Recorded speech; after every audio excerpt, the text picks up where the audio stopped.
Hello and welcome back to Band of Badgers, and it's Friday night, so it's our bi-weekly session, fortnightly session of our Eberron campaign, which means it's Dungeons and Dragons time. So around the table we have Lobo, our Half Orc Barbarian. Hello. We have Pete joining us again tonight. So the agent is currently missing. So he'll be standing in as our Half Orc Mylar from last week, who was played by Ross, who was our guest. Presumed dead. Presumed missing. Maybe dead after the events of last week. We have Kingsman, our Dwarven Cleric. We have Noella, our hybrid Druid Rogue. Trying to decide if you're more Rogue than Druid now. Which one should be first? We have Maelor, the puddle of acid.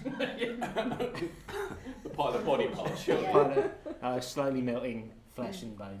And we have Agatha, our dwarven paladin of House Kundrak. Hello. So, this week's recap will be presented by our former pizza boy, Josh, and to explain how exactly he managed to come to his demise last week. So I want to preface this by saying that I'm currently dying. So Dead. If I recap before that, we tried to find the Church of Calcaran, not Duran Duran, as we found out. But we found the professor, who I've forgotten the name of. Barrett. Bartholomew Barrett. Professor Barrett. He guided us downstairs into a creepy area. We weren't suspicious. No, he wasn't suspicious after I rolled a deception check and found that he was slightly holding back on information. Led us down into the cellars, gassed us, and we found ourselves not ourselves. We played as other characters and had to escape from the clutches of Professor's evil game. We escaped his game and got put back into a game, believably. Believably. I don't even know what that was. That was a word. That's the one. Believably. And found ourselves fighting him, to which we defeated him and his minion, and a bomb went off in my backpack. And, That's what you say now. We all know you pooped yourself. That was my favourite part. and yeah, and as I said at the beginning, I'm currently dying. So Dead. well, I'm dead. Yeah, I'm dead. Full stop. Yeah. So help me. So it's today. Let's watch Josh roll a new character. Yes. Let's go on D&D Beyond. Find a new character. D&D Beyond. Okay, thank you very much. So, the fight has just ended. The disarmed spider bomb that Maelor was carrying around his backpack has just exploded, and you've all witnessed Josh's body fall to the floor and is slowly being dissolved by green acid. So, can I ask everybody except for David and Josh to leave the room, please? Ooh. Oh, just me. Taking my coffee. Yeah. Everyone apart from me. As well. I'm just going. We're going to resolve the fate of your character without you. I just roll a dice roll in my wake.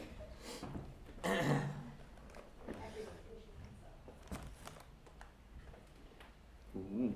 This is now just a two-man game. Everyone's gone. No, it's a one-man game. Dave's running Twitch. It's one dwarven game. Okay, so as you come to your senses, and I find where the W key is on the keyboard. As you come to your senses, let's turn the volume down on that.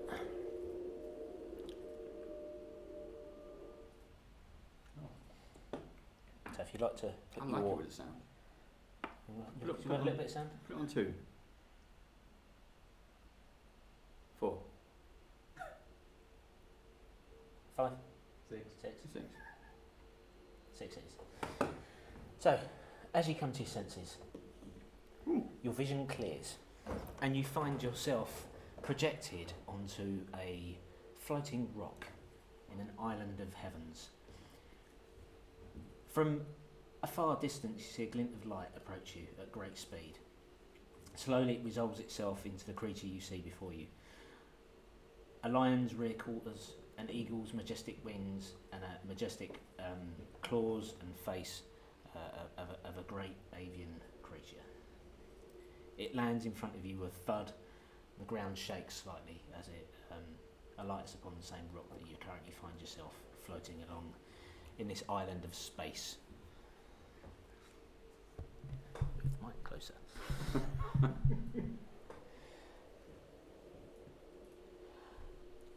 Maelor, Yes.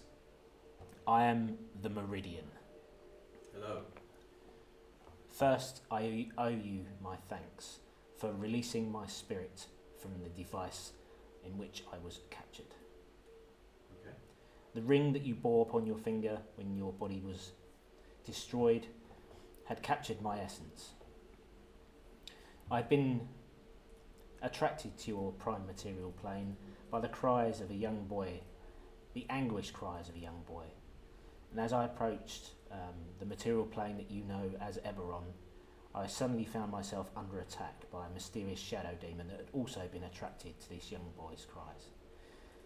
Confused and slightly distracted, I found myself trapped within the ring, still able to observe what was going on, but unable to act or free myself.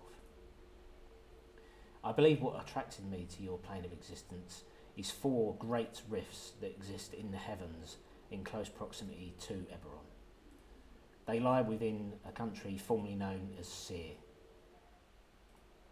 Are you aware of this place on your continent?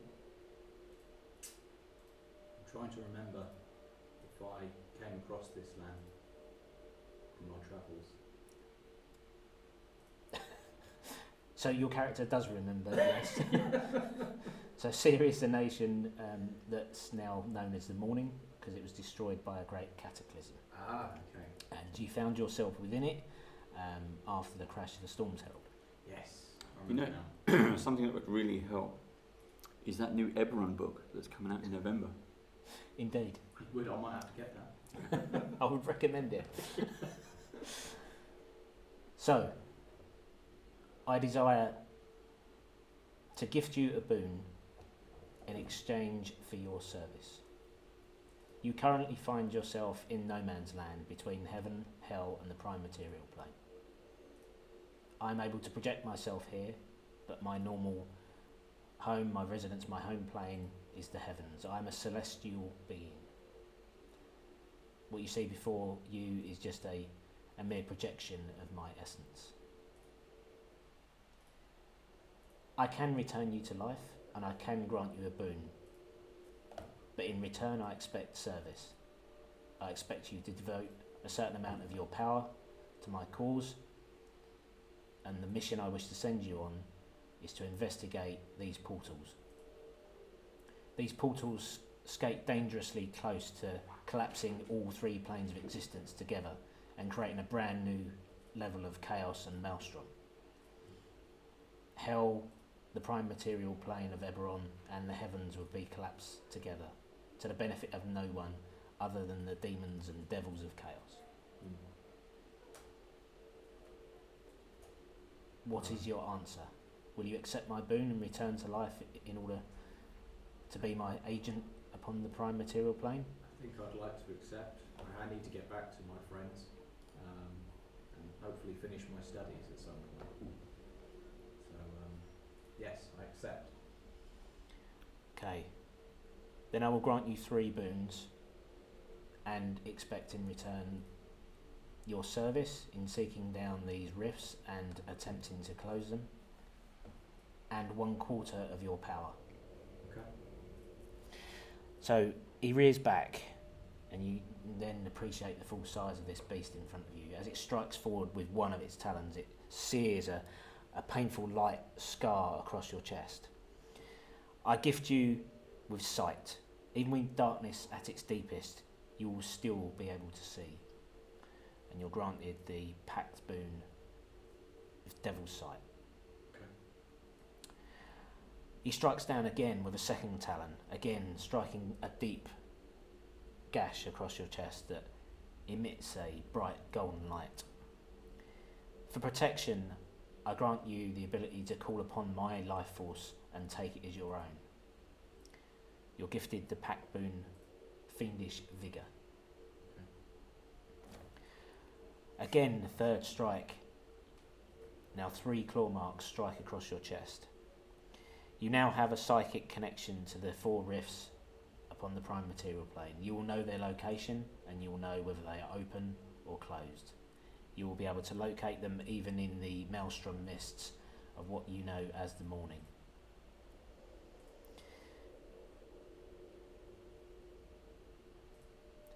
Now return, and remember, you serve me now. And he strikes at you again. Your vision erupts into a bright flash of white light, and you come to your senses back in the room where you died. And we'll get everybody else back. Okay. Cool.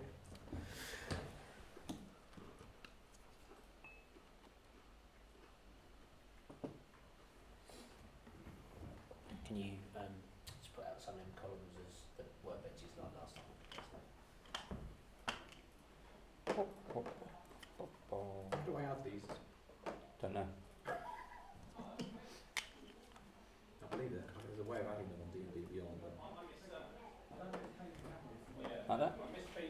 Hey, cool. Yep. Riding the wave. How dead are you now? More dead? You'll sing. We return with Bet- tea. I bet you were secretly watching the stream. No, I put my phone on the table. No, you weren't. That's a good idea, though. Well, I did sort of point out that we could just watch it afterwards anyway and find out what happened. Yeah. With Yeah. No, Reassumes I was- that I you was probably good. shouldn't know at this I point was whatever good. it is that you've talked about. Steve, have you got close? Yeah, in my bag. In my bag. I have in my bag. It's If going you want. off piste. But I'll put it on the wrap. Okay. So Is he still dead? we're getting on that. So the scene in front of you is Maelor's slowly dissolving body and a increasing pool of acid eating into the stone floor. As the shock washes over you, you see from within that pool a slight disturbance on the surface, ripples out as a hand reaches forth, grabbing the stone floor, the flagstones, and crawling and grabbing its way to the surface. Do they You look like see humans? Maelor's face break from the surface of the greenish liquid, his eyes glowing with a pure golden light. It's actually so bright you almost turn away. As he pulls the rest of his body from the pool, you notice that there is 3 massive gashes across his chest, also emitting a golden glowing light.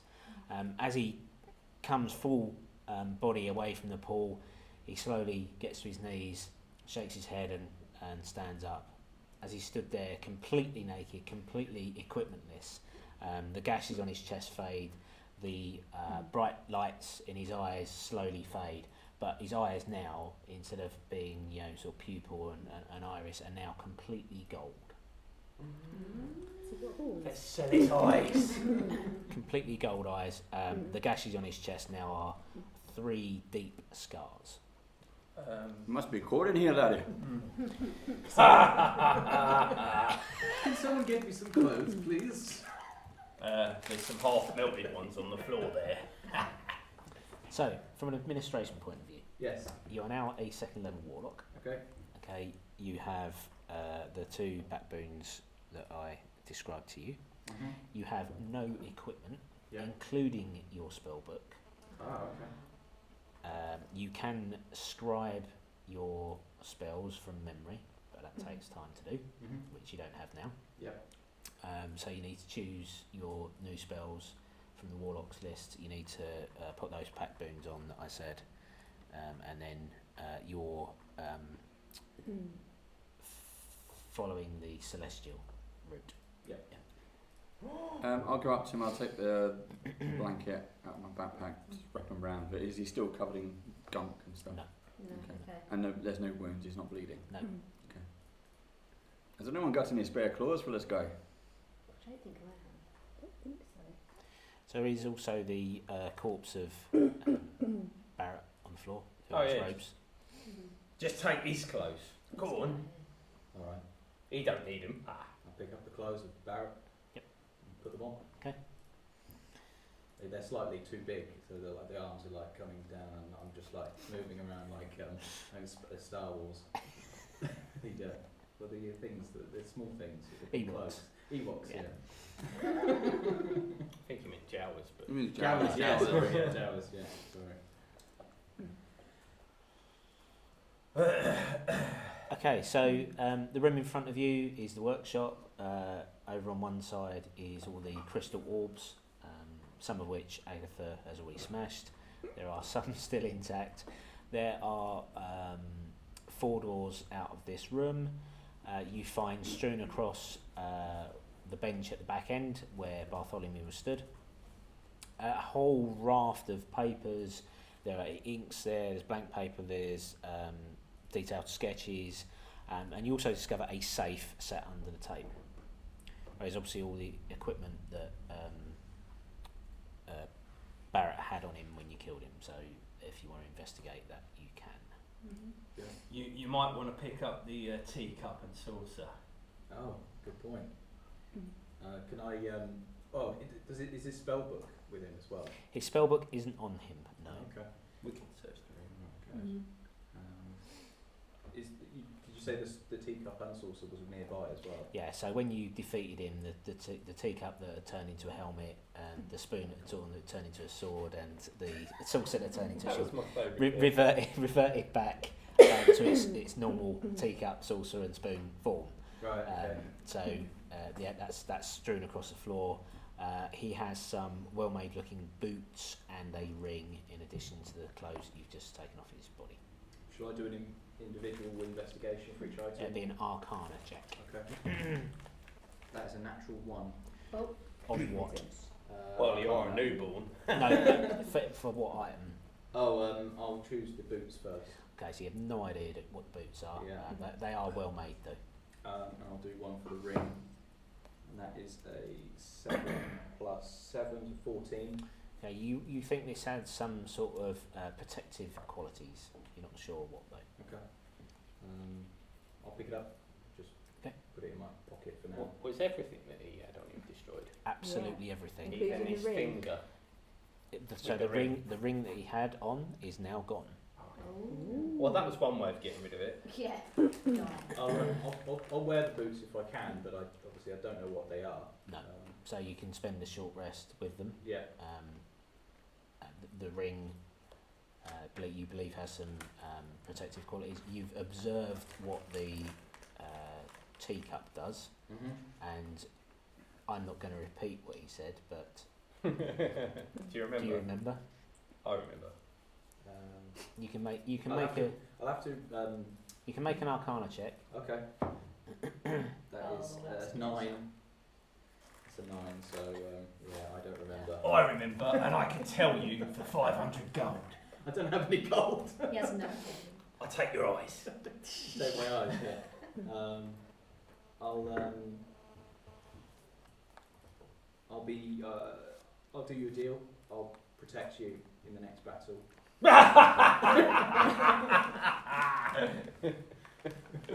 I'll think about it. I'll just pick up the saucer, having no idea of what he said, but I will. Don't get the teacup.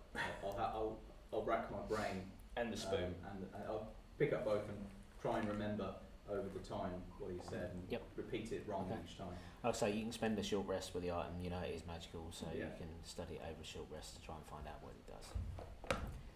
I want to investigate the papers. Okay, so you rifle through the papers that are strewn all over the desk, and you find lots of plans and sketches for various different devices, many of which you recognise. So there is the plans for the spider bomb. There are the plans for clockwork creatures that you fought during the Battle of the Storm's Herald. So there's a clockwork artillery that has a cannon fire ability. There are clockwork soldiers that are charged with kyber, and when they are defeated they explode. There are a lot of sort of device type plans. They look old. They don't look new. They look like they are designs from quite some time ago. And they all bear the symbol of the House de Canith, which you've seen many times every time you've used the carriage that normally ferries you around. They're all signed in the bottom corner SC. Okay. Do you know who that is? SC. Yeah. What was the name of the dodgy guy who liked to cut people up? He was. Damien. Oh, that's Yeah, Damien. it was wasn't it? definitely, yeah. The wine Remember and it I now. couldn't remember it before. You couldn't remember when it was important, but you can now. It's been a traumatic experience, therefore it's been imprinted. Smooth criminal. Yeah. It's just a thriller. Okay, so there are 4 ways out this room and a safe. I think we should look in the safe. Definitely. Is the safe locked? Yes. Do you have any lockpick tools? I do. There is no obvious lock. Brilliant. There is a handle that doesn't move, but there is no obvious lock. You can Broken. you can make a check for me. Okay, and what would that be? Would it be An like investigation check. investigate? Oh, just an investigation. Lobo, mash it up. Oh, 12 Big time. plus. What are we smashing? 15. No, you can't figure out. You Okay. think it must be some sort of internal lock, maybe a magical lock, I was seeing about as to a say guy so. was a mage. If somebody has some sort of magical means of opening the lock. I have magical. Oh, means I think I know someone who's got something that does that. I'm trying to rack my brains.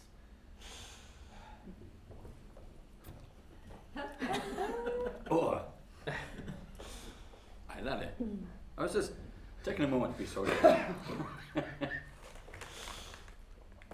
Okay, so there is a safe. It is magically locked. Okay, so you approach. You don the gauntlet. Yep. Hold out your hand. And channel your divinity, and the small robotic arms leap out the fingers and attack the mechanism, and within a few minutes worth of work the door swings open. Inside there are 2 books. Josh leaps hungrily at them, I'm sure. I didn't eat. I'm not going to Is eat one of them them Harry right Potter? now. One of them is Harry Potter, yeah. The other one is the Lord of the the other Rings. one. Forgot what the other one's called. The other book. The other book. So one of them is a spell book. Okay. Ooh, nice. The other one appears to be a journal. Ooh. Also within the safe is a bag, a well-made bag, but it is strangely light when you pick it up. Bag of holding. What's inside it? Mine. Mine. Yes, there's a mine in Put here. it back very carefully. Okay, so you shove your hand in and it disappears almost to the bicep. It is indeed a bag of holding. And you manage to pull out from within 500 platinum pieces. Oh, he owes me that money. That's at least a round of drinks. Yeah. Certainly in my There are also 4 potion bottles. I can take those and add to the collection. Find out what they are And I first. can't hand them out because you've got all my dice. And So you're going to have to write these ones down. Okay.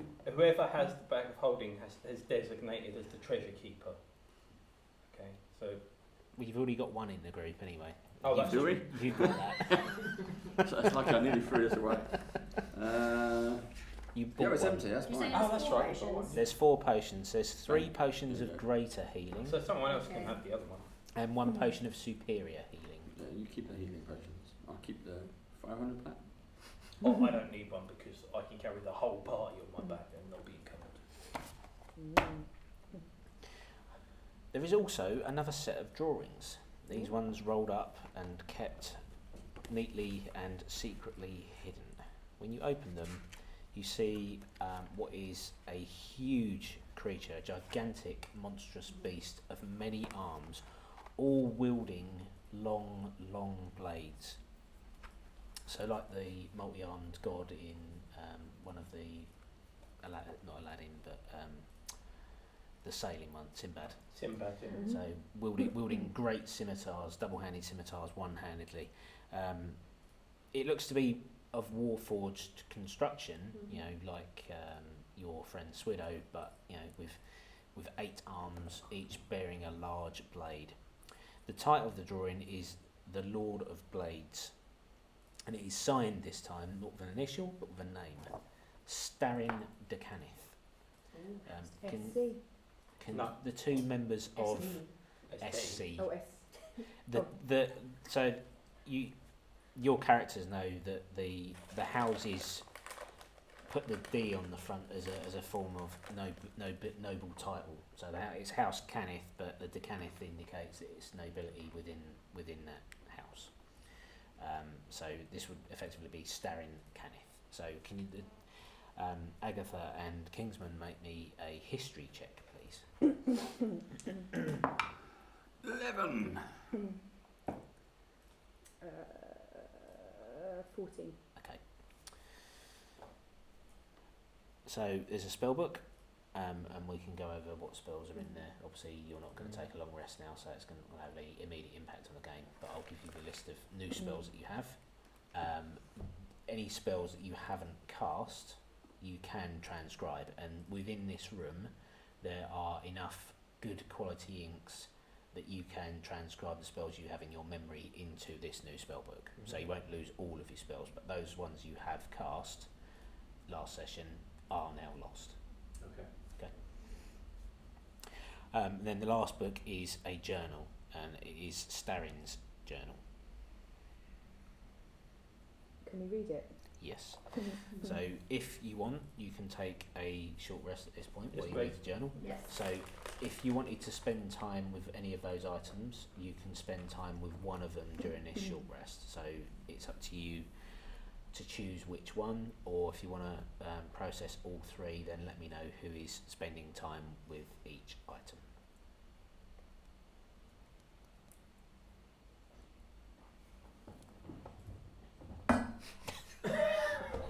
This is the point you realise Wells actually talking to you. Oh right. Okay.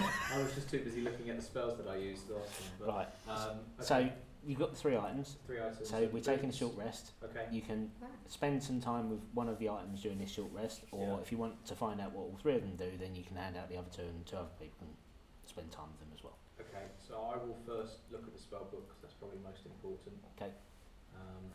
I'll roll for that. The spell book. Yeah. No, it's not a magical item. Oh, okay. You can just read the spells within at your Right. next long rest Okay. in order to learn them. Yeah. We need to sort out your spell list, get rid of the old ones, put new ones in. Okay. Okay. You can also spend, it's 1 hour per one level of spell to transcribe from your memory into the book. Okay. So we'll just sort that out afterwards. Right, We're not okay. going to be taking a long rest in this session anyway. So you have 3 items, Oh, okay. and Sorry. you can spend the duration of a short rest with one of those items to find out Also, I what it thought the does. spell book was one of the 3 No. items. So the teacup So is the one teacup, of the 3. the boots, and the ring. Teacup, I'd say, is probably the one Okay. I'd like to spend some time with. Right, you don't need to roll, it just happens. Okay. So are you keeping all 3 items, or are you giving out 2 of the others to 2 people to try and find out what they do? I'll give Agatha the boots. Agatha's reading the book. Oh, I'm reading the book. Yeah. Okay. Can't do it whilst wearing boots. So Kingsman, I'll give the boots to. Oh, well, Look.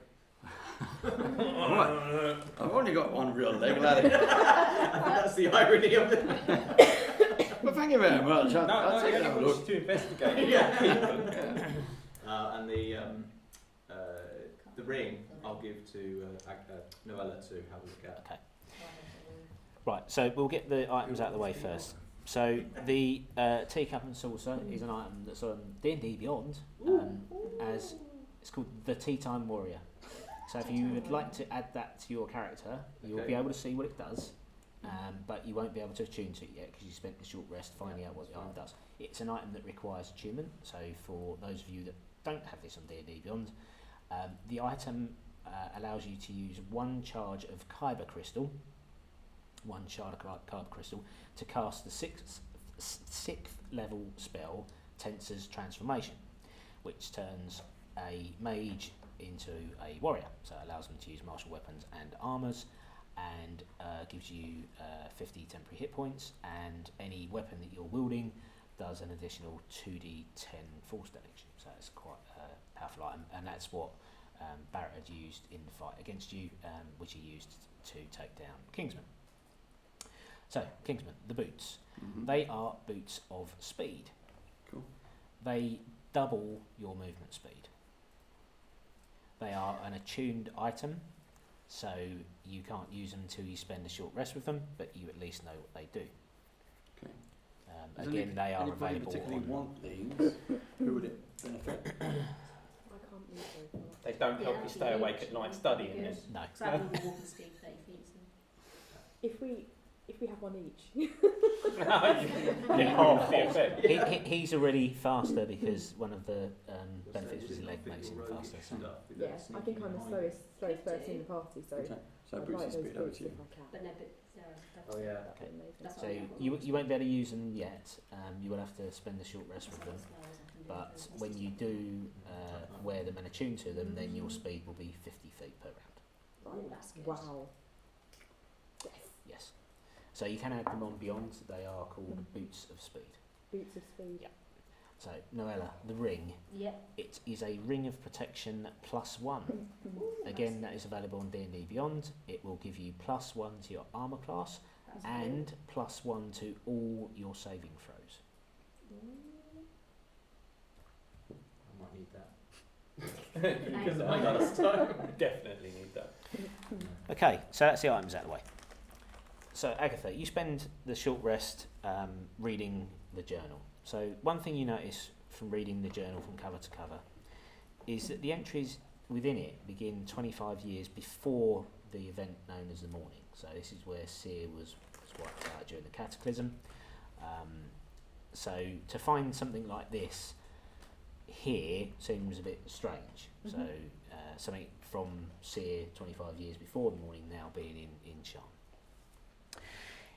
It goes on to talk about the Lord of Blades, which is the plans that you found in the safe, and it was House Caneff's pinnacle in terms of Warforged design. So Starin, as you find from reading the journal, because you didn't recall your history enough to remember this, Starin is the patriarch of the Caneth family. He was the head of the entire setup, and Merrick's the Caneth, not the Merrick's that you know, but the Merrick's you know's grandfather, Starin's brother, were the two top dogs, if you like. Merrick Senior was responsible for bringing the Warforged to life, so he granted them life. But what Starin was trying to do, you get from the journal, is he didn't want an army of sentient beings that had their own morals and life force and goals and aspirations. He wanted empty constructs, and because he was a powerful mage in his own right, he wanted to fill them with chaos energy by summoning forth demons and devils to populate the empty shells. This was their drives. We want to create dumb machines essentially powered by chaos. The Lord of Blades construct was designed to house one of the most powerful demon entities known. And that demon entity is known as a Baelor, and it's one of the most powerful creatures in all the layers of hell. The journal actually talks about the cataclysmic event as well. So on the day that the cataclysm happened, it's keyed in with the summoning ritual that was being performed in order to house the Baelor within the Lord of Blades construct. It talks about how great veins of blue kyber crystal were mined from all over Seer, and you recall from your previous visit to the town of Making, where you also witnessed how the mines had been taken, the crystal taken away. You heard from Arctus, who'd been sent there to investigate where this crystal was being taken. So great veins of blue kyber was being mined in order to provide anchors, dimensional anchors, within Seer in order to allow this summoning to happen, and then the Baelor to be placed within the Lord of Blades construct. So 3 dimensional anchors were created within Seer, and those were, according to the journal, placed in Barren Keep, Fort Bright and Metro. Now, fortunately, you have a copy of the Atlas of Corvair, so you're able to check those places on the map. And those 3 places on the map tie up with 3 of the 4 locations that you know are where the rifts exist that you were talking about. The final anchor, it says, was placed at a secret facility, and that secret facility now has obviously been destroyed, and it is roughly located where, in terms of the Morning, the label on the map just simply says Glowing Chasm. So the cataclysm was caused because the Baelor, being a powerful being and being more powerful than the summoning mages, took control of the whole ritual and turned those anchors into a way of flipping the magic, so inversing the magic. So in essence, there is now a portal that exists within the Morning Land, what was known as Syr, that allows demons free reign, free passage between the prime material plane and the hells. And the Lord of Blades construct, the Baelor, was so pleased with its build, its powers, and the flexibility granted. He took it for his own. Now inhabits that body. He allowed Staring and a few other of the heads of the Canith house to live, and he granted them a contract. So in return for their lives, they would continue to build these warforged shells that could be populated by the demons, and the Baelor would then use those constructs as a way of forcing the demons to serve him, and it obviously increases his own power. It says that Merrick's was not there that day. He had returned to the Shan Enclave. As he backed out at the last moment, he had a crisis of conscience and decided that this warping of his vision for the Warforged as free beings did not sit well with creating empty shells. So he was not there on the day that Syr was destroyed. It goes on to talk about how Starin has been trying since to get out of the pact with the Baelor. He started the Humans First movement as a way of trying to grow the household of Canith back up, become stronger, get his own power base back to once where it was. He wishes to raise an army to try and take control of Syr, to try and kill the Baelor that now inhabits the Lord of Blades construct and close the portals. So this, all these acts, the plague, the things that were going on with Damien, Joanna, are all part of Starin's plan to bring Karin back to the forefront of power, so he can use the economic might of Shan to fund his private army, his private arsenal. He has been working with the Lord of Blades, obviously, and he's trying to convince the Baelor to come out of Syr. So he's been trying to encourage him to attack the Storm Terror, to take more of the surrounding lands, so to weaken him by bringing him away from the centre of power, away from those dimensional anchors. And when he is away from there, then that is when Starin planned on attacking the dimensional anchors and closing that portal. And the experiments that he's been doing most recently, where he records about the puzzle rooms and using people's thoughts to try and gauge how they react in certain situations, it sort of talks, and this is where you lose focus on some of the technical terms, but it seems to be some way of controlling the spirits that house within those Warforged husks, some way of controlling that chaos energy, some sort of control and programming type experiment. So that is the information that you glean from the journal. So there's a lot of things that link back together in what you've learned over the past few weeks and months. So you finish your short rest. Everybody is on full hit points anyway because we leveled up, so there's nothing to sort out there. So there are 4 ways out the room. What's it say in that book then? Repeat. Yes, I'll tell everybody what you just said, word for word, obviously.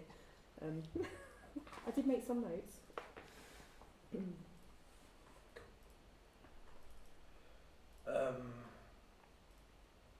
So we've completely ransacked this room now.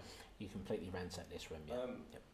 And apart from killing all the people that are left in the orbs that haven't been smashed, is there any way of getting them out from here, or would we have to find where they are? You think you would have to find where they are. So you, especially because you didn't wake up on your own, realise that there is no way they're going to wake up on their own.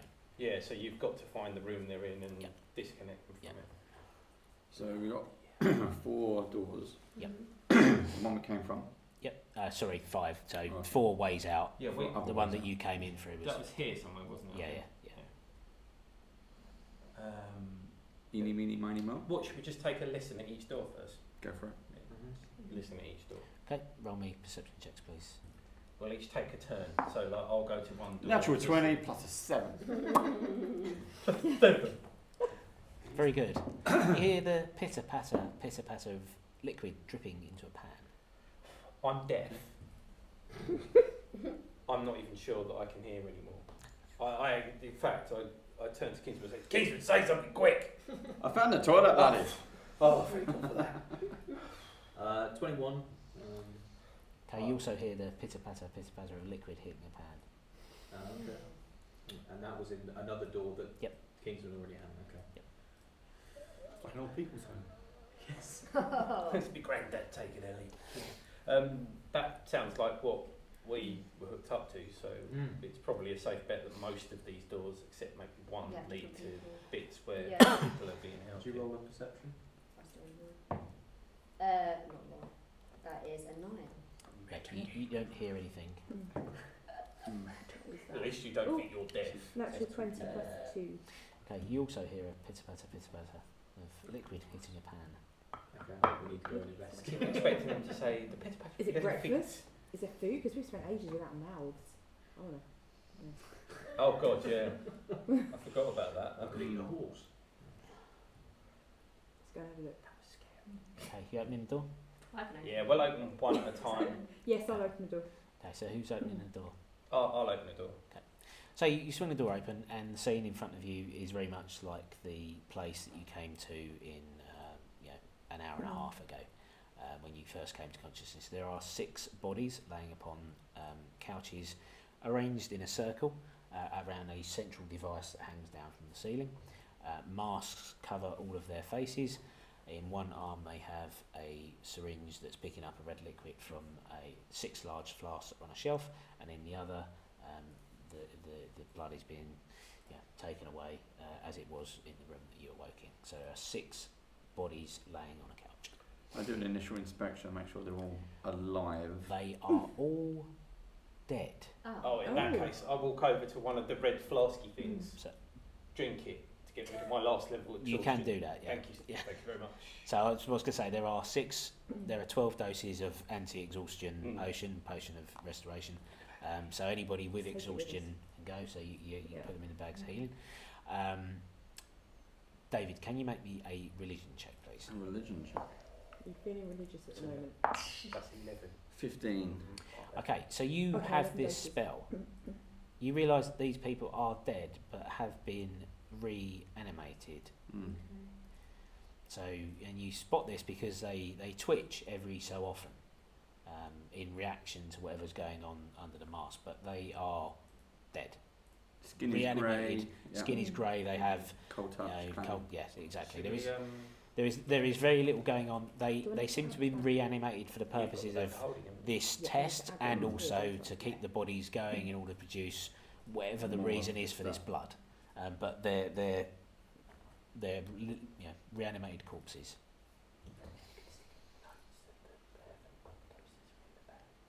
Yeah.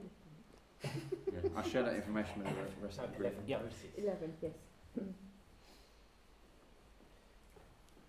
So this is a bit strange. Can we They're hooked up, but they're dead like. can we They've been down took mine. can we put them out of their misery? Like, I don't know. I'll go round with my hook, just sticking it through the top of their heads and pulling their heads off. Yeah, Oh, you that should can do do it. that. Yeah, that would do it. Yes.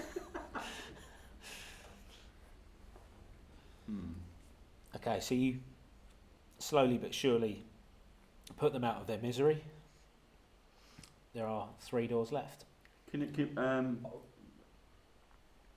their bodies kind of wasted away at all? Can we tell how long they've been dead? They are emaciated, but Yeah. then you were certainly emaciated as well before you took the potions of restoration. You don't know if How that's. long we've been in there? There doesn't seem to be the level of degradation you would have if it had been a 1-year-old corpse. They look fairly fresh in terms of the decay, Okay. but they're emaciated from the exhaustion. Okay. Is there anywhere in the room that's got their stuff? No. No, so it's not like the room we were in. No, well, no, because there's no equipment there. Yeah. But then, you know, if these are dug up corpses, they're not going to have equipment anyway, are they? Is there any other markings, signs in the room? You know, like this is room 2 of 200. No, Nothing like that. no, there's no symbols. If Mm. yeah, there's no symbols. Blue jar or something. Okay, so while you're hunting around and investigating this room, Mylar, the half orc, who's been sitting in the corner quietly, contemplating what's been going on. You know, he's seen one of you fall and then crawl his way out of a pool of acid back to life again. So he's a bit freaked out, but he starts sniffing around. Can you two make me a history check, please? Me? Yep.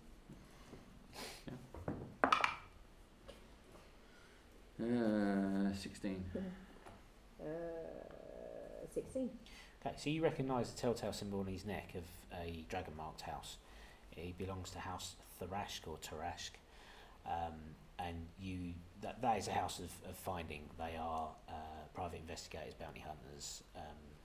It's a human half-orc joint house. They come from the marshlands of Corvair, and they do specialise in finding people. So he suddenly leaps to his feet and starts sniffing around. You can see the magic upon his tattoo begin to glow. He goes storming towards one of the rooms opposite, again one of the rooms that you heard the pitter-patter fall I'll from. follow.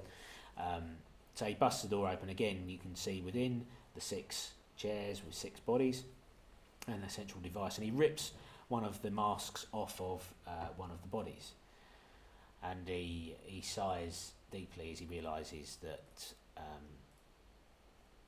the corpse is intact, obviously dead, but he seems to sigh with relief that his task is finished. What do any of you wish to do about that? Ask him what was that about. Yeah. Our fault to our fault, what was that about? I was employed last week. A clerk from the Deathscape Guild, clerk by the name of Maurice. He hired me to find a body. Some people. He had a friend there. She was a cleaner. She reported that her husband, he was a soldier in the Breland Corps. She visited his grave one day and found that the crypt had been disturbed.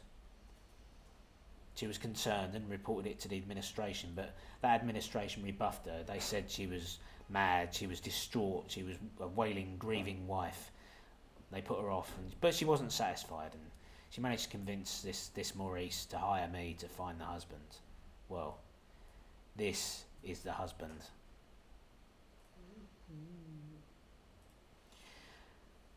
I'd originally picked up the scent when I came to Necropolis to investigate the crypt.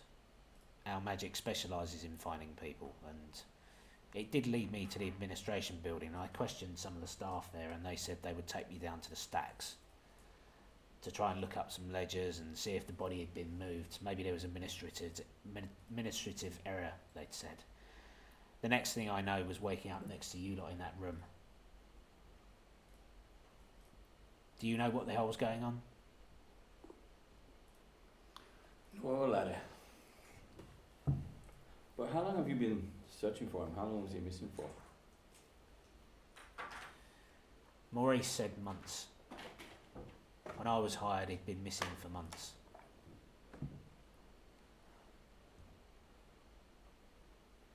Do you need him to help us find someone?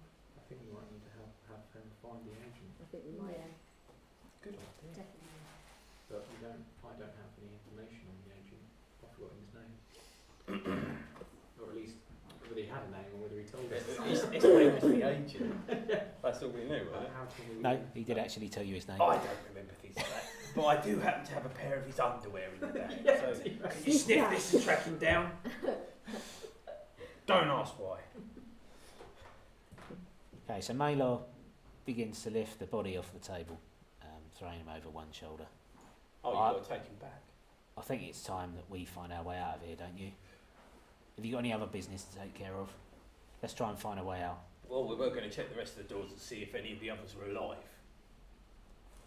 Right, well, let's make it quick then. Yeah, I'm someone check sick of it. hanging around here. We'll do the doors one by one. Bang one each. Yeah. Okay, so you open one door and it again opens into a room.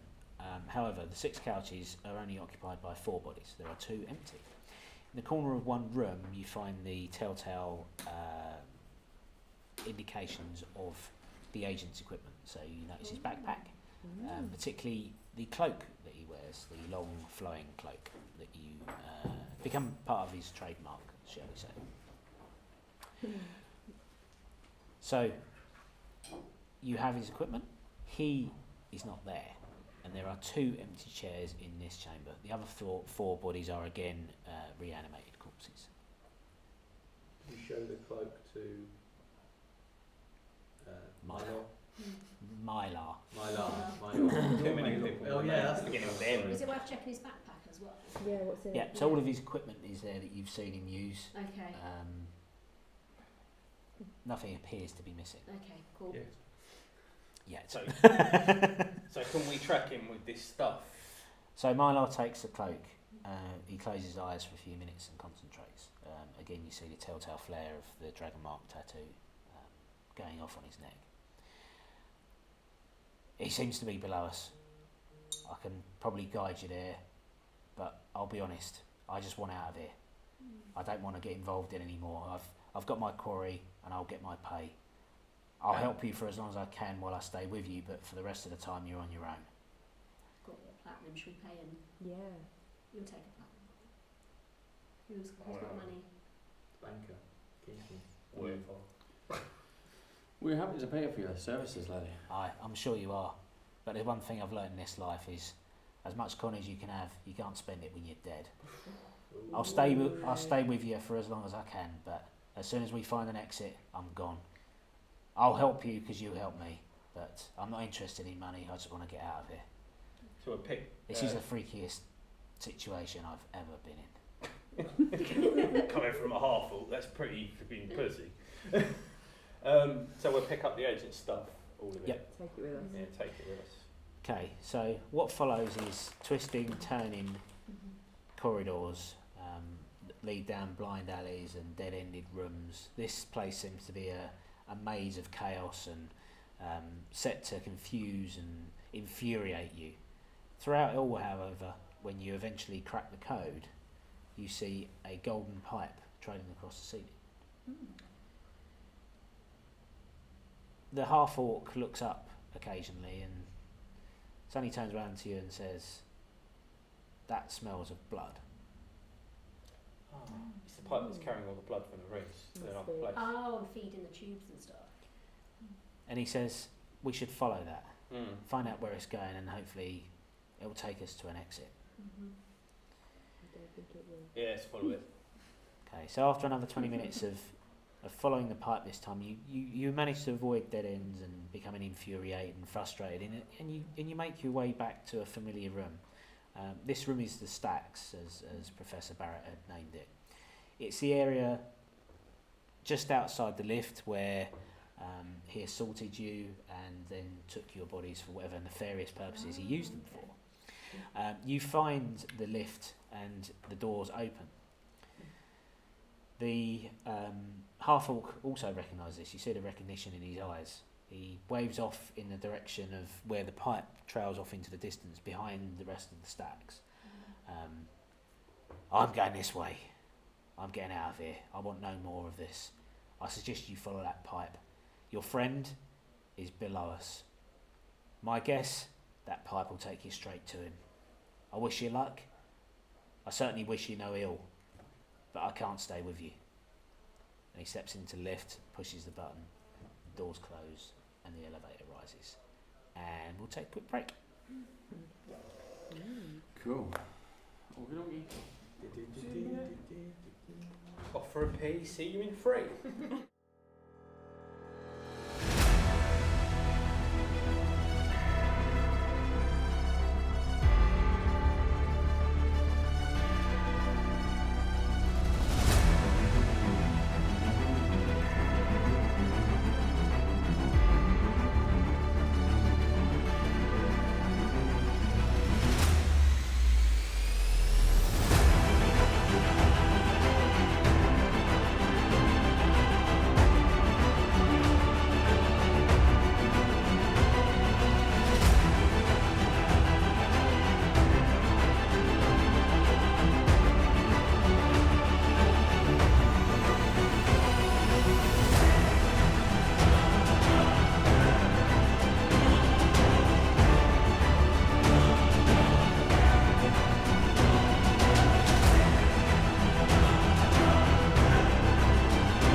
Right, welcome back. Because I forgot earlier, and I've been thoroughly told off at tea time, we're going to do announcements now. And it's not that Peter's given us all dragon eggs. Thank you, Pete. The David. dragon eggs were nice. And they're They good. were. There's some more. Not as nice as them Maltesers that I see you've got stationed down at the table. Well positioned. No, I might. Yeah, so announcements. Bad time to eat Malteser. There is no announcements other than check us out on social. We have.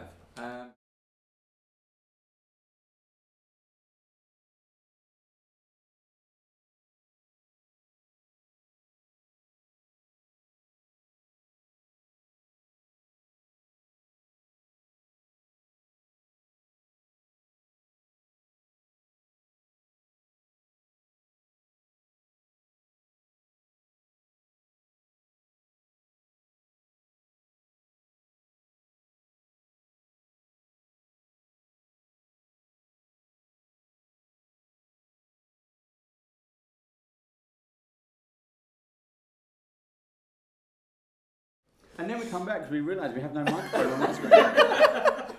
Which is going to be really hard to say all that again. But anyway, find us on YouTube by searching Band of Badgers. Find us on Twitch with twitch.tv/D&D Badgers. And find us on Facebook by doing facebook.com/D&D Badgers. And find us down the pub whenever we can. Yeah. So there you go. All done. Cheers. Thank you. Job over. Yeah, thank you. And D&D Day last Sunday. Big turnout. What, 24 people? 28. 28 people. Right. We had So- four full tables, and we finished. Well, you finished the first Storm King Sun campaign. We finished our very first campaign for Band of Badgers, the club, which is fantastic. Only took a year and a half, but we got there in the end. Absolutely fantastic. D&D Day in the UK. We're based near Gatwick. We have some space, so come down. Find us on Facebook and check us out. Oh, thank you very much. And I'll write that on my sheet for next time. I'll update the sheets.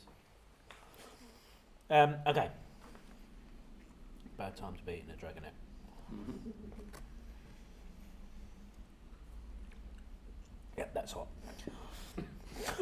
I made it with water. I'm really sorry. Thank you.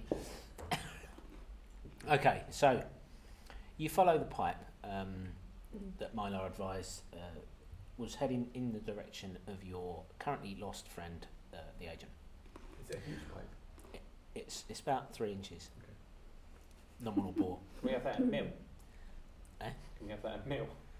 In what? Millimetres? In millimetres? Yeah. No, I'm sorry. Oh, no, okay. no. Pipe is measured in inches. You can get European measurements, but we do it in nominal bore, okay? Imperial. We'll talk about flanges in a minute, but anyway. So you follow the pipe. I'm a piper. Not a weirdo. Oh, right, okay. That's really made it better. Like, there's a difference. Anyway, so you follow the pipe to the back of the room. It winds you past thousands and thousands of ledgers and records. You know, if you was to spend time here, you'd probably find out about the full history of all the lost churches, shrines, crypts, and families that have populated and, you know, at one time or other have passed through this city of the dead known as Necropolis. However, you eventually find yourself at the rear of the room, and cleverly hidden by the surrounding stacks, there is a large hole that has been broken into the floor. Descending into the darkness, there is some metal rungs, and the pipe sort of follows the ladder down out of most of your views. Even though you may have dark vision, it goes beyond 60 feet. However, Josh, with your newfound ability to see even better in the dark, you see that the ladder descends about 100 feet down and then stops what looks like from where you are above a natural corridor that's been hewn into the stone. Okay. Seeing as I can probably see, I'll step down the ladder first. But I do have, with my ability now, I can cast light as one of my cantrips. I'll cast that to guide them. Okay, well, I think everyone has dark vision anyway, Oh, right, okay. so there is no need to. Okay. It's just they can only see 60 feet and you can see 120. Oh, right, okay. Well, I'll cast it anyway, just because they can see me as I go down. But other things to see us. Good point. I don't Put it use out, put it light. Quickly discard that Don't cantrip. So you cast light and immediately realise you're and extinguish it again. As in place then in light and you stood there and it again. Like a light bulb. Just like coming up. But it's easy maybe to turn not. off and audible, so that's, you know. I shout, Alexa, turn light off. Somewhere, somebody watching is now sitting in the dark. Don't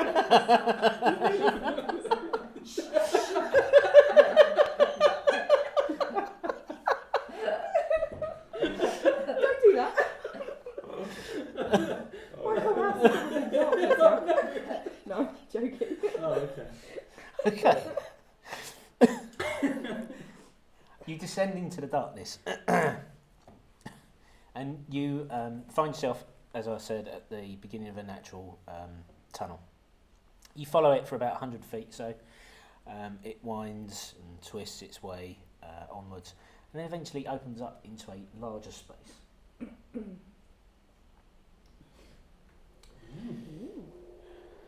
So this area sort of glows with an almost sourceless energy, almost as if the earth itself is giving up the power to energise whichever ritual you can see is being undertaken in front of you. So somewhere I did put on the table in the corner of the TV a pedestal. Yeah. Oh, So right, can you place that in the centre of the screen? Roughly there.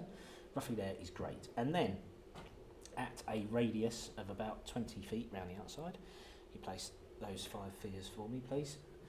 So if you do one at each cardinal point and then just one central, be great. Do these crystals look like kyber crystals? 25, did you say, Steve? No, No, 5. 20 feet. 20 feet, so 4, please. Roughly. Something like that. I'm eyeballing it. There's 5 here. There's 5, so just then one at this end. Over here? 20 feet still. Oh, 20 feet. That's it, perfect. So you're all entering the room from that end, so there's no others mini down the end of the TV there, so if you'd like to put all the rest of your minis down that end. And then Pete, can we have the mini for the agent please, and place him on the map next to the pedestal.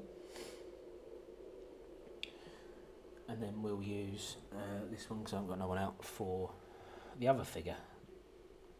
Recognise him. Where do you want him? Next to the pedestal as well, please.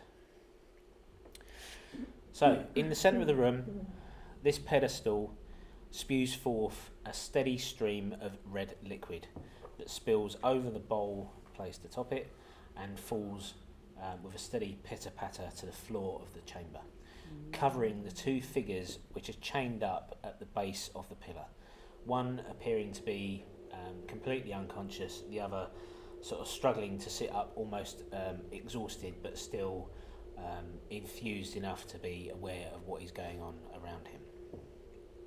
You recognise the figure that is awake as the agent, and the other one that is slumped unconscious to the floor, familiar from the portrait that was in the room at the Canith compound as Merrix de Canith Jr. The 5 cultists around the pedestal are stood with their heads bowed almost in prayer, again as I say, as if they are performing some form of ritual. They don't appear to have noticed your entrance, and they've certainly not reacted to it. What do you wish to do?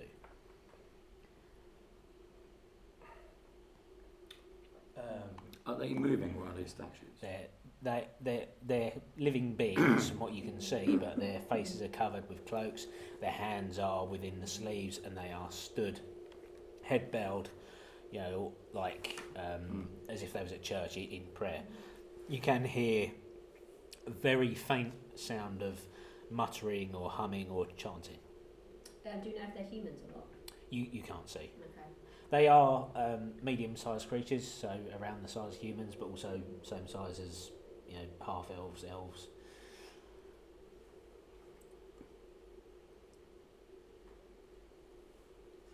I think if he's in charm person, but we don't know if he was in it.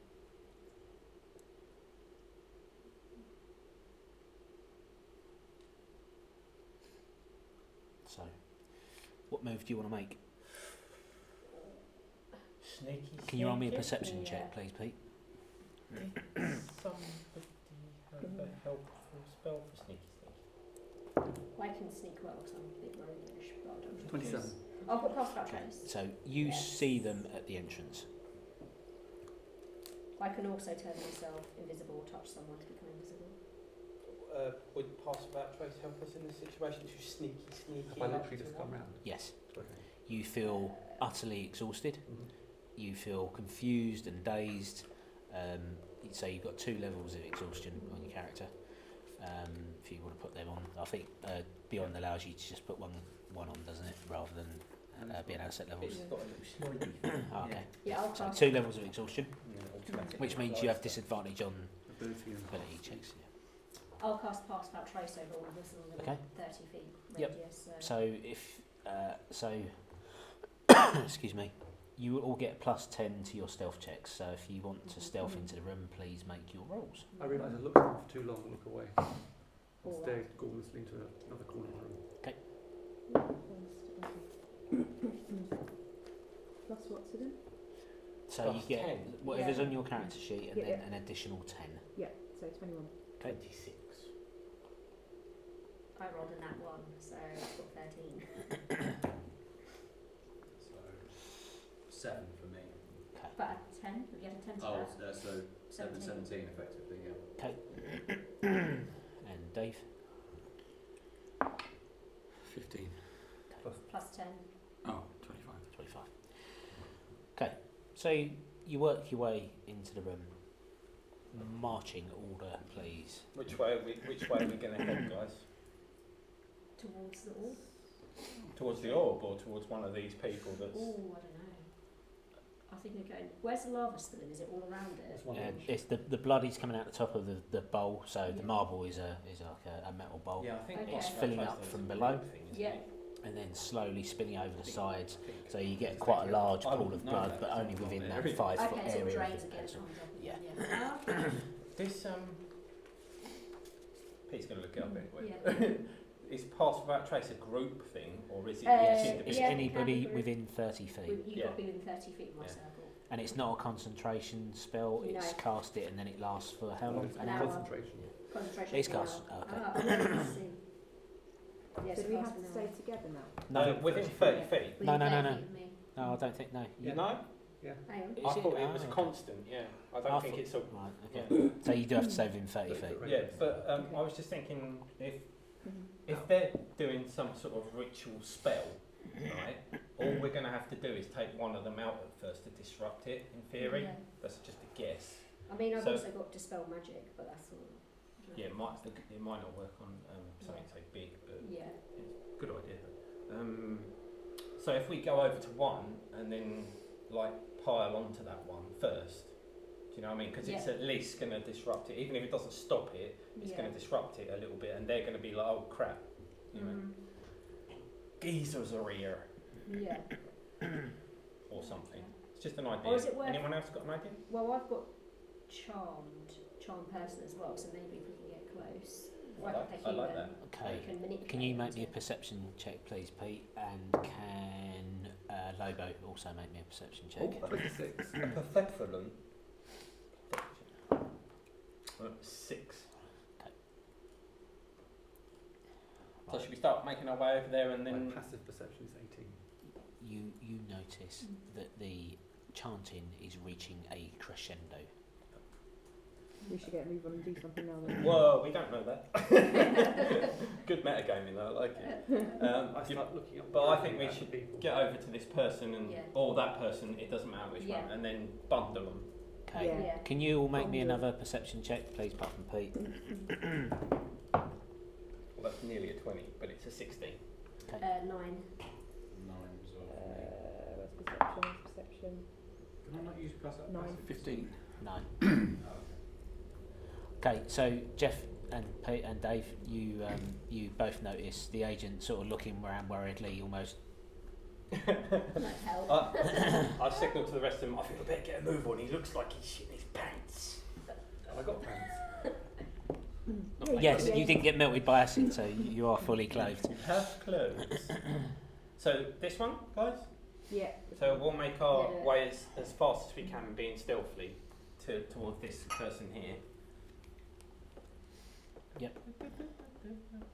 Now, not knowing whether this rock is actually a rock, and we can't go over it, I don't know. It's fissures in the ground. They're Okay.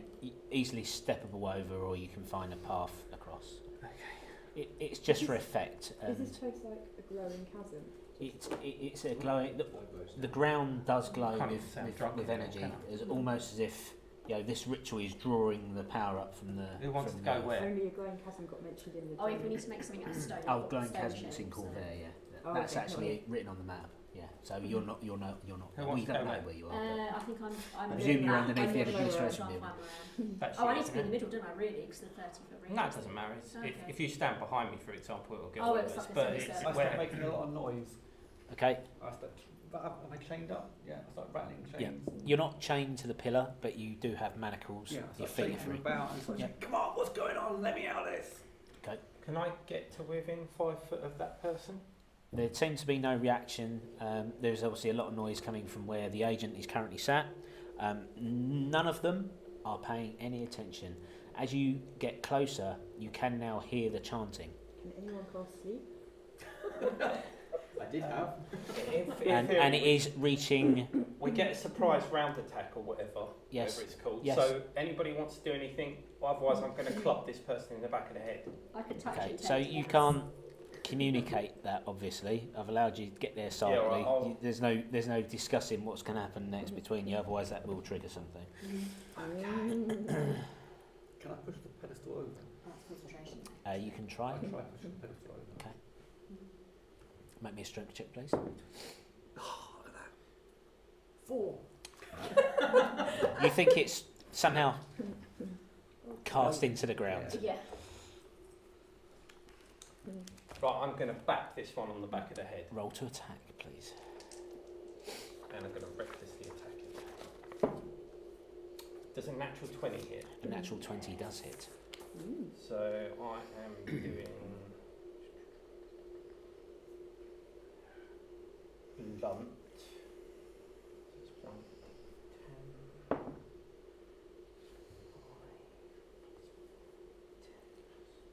12 damage. Okay. Describe how you want to do this. Well, I Okay. get lost.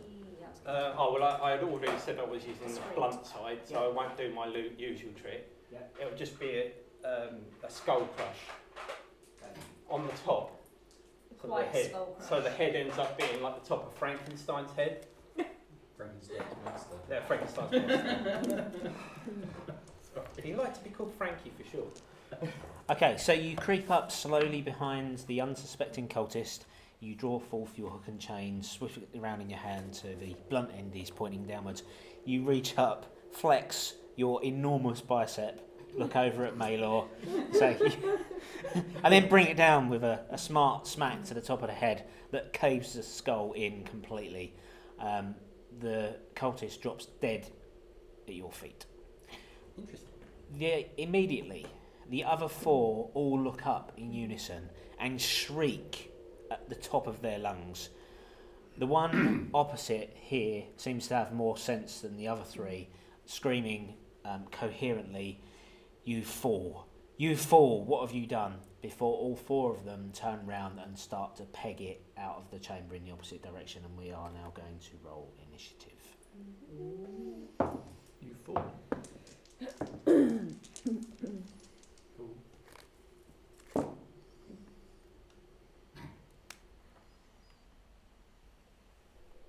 Unnatural 20. No, what was it? Dirty 20. Dirty 20. Dirty. Okay, I get Lobo. advantage on that. I get advantage on that. Lobo. 20 total. Dirty. Agent. 19. Kingsman. 5. Noella. 5T. 13. 5T. 5T. Maelor. 17. 35. Agatha. 15.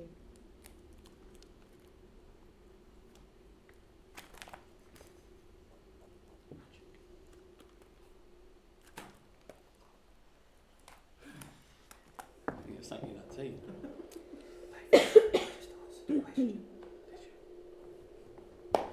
Okay, Lobo, you're up. Can I please make my way towards this person? You can. And 5, 10, 15, 20, 25, 30, 35. It's 35 your movement speed. 40 is my movement speed. Okay, you're right up next to it then. I'm going to bonus action rage, Yep. and then I'm going to attack said person. Roll to hit. Does a 16 hit? A 16 does hit. Oh, 10, 15, 17 damage. Okay, so again you swing your hook and chain forwards using the blunt end again. This time I'm going to uppercut with the spike. Okay, so you Oh bring. no, I can't. No, blunting because I rolled a d10.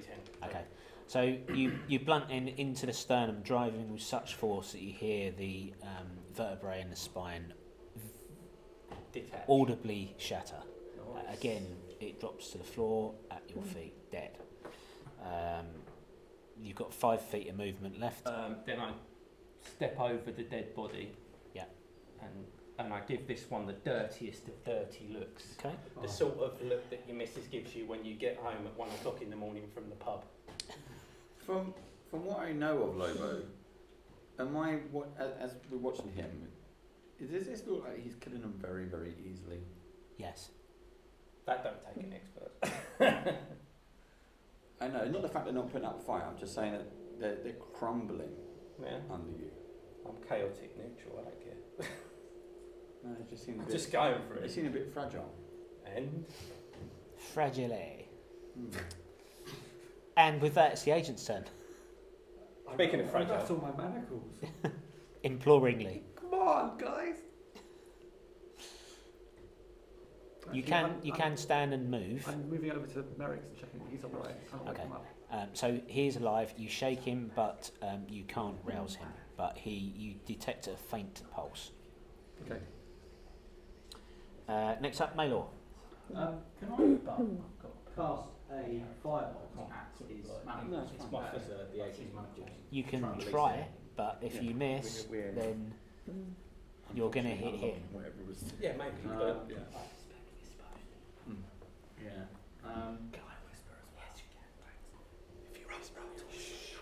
I'll try it. I'll just go for it. Okay. oh, what's he going for? I'm going to try and firebolt your manacles to release you. Fireball? Is this Fire- because we've fireball? seen someone melt in What one character- way with what like character acid? do We I now want want to to see play someone next? melt with fire. Yeah. Natural 20. I did roll, but that went out. So that's 6 points of damage on the manacles. Okay, so as you're administering what you believe to be first aid on the on Merrick's, out of nowhere, a bolt of flaming energy hits the manacles, superheating the links in between. You take 3 points of damage from the heated metal, but you are, with fairly easy strength check, able to pull them apart. I won't make you roll because I know what will happen.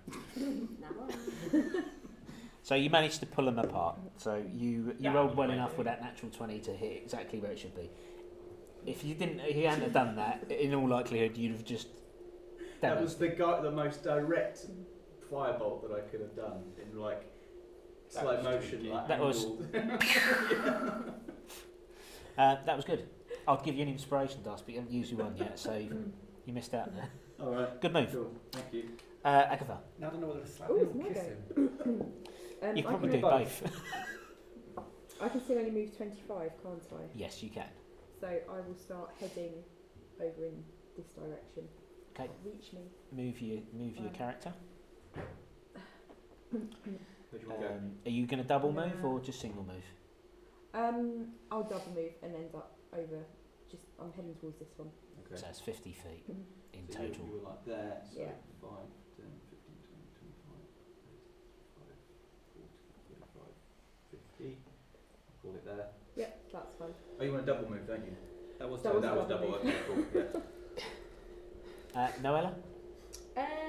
I would like to use my longbow on one of them. Which one? I say the one in the middle. Yep. So that's 7 plus 8, so that is 15. You hit. And damages.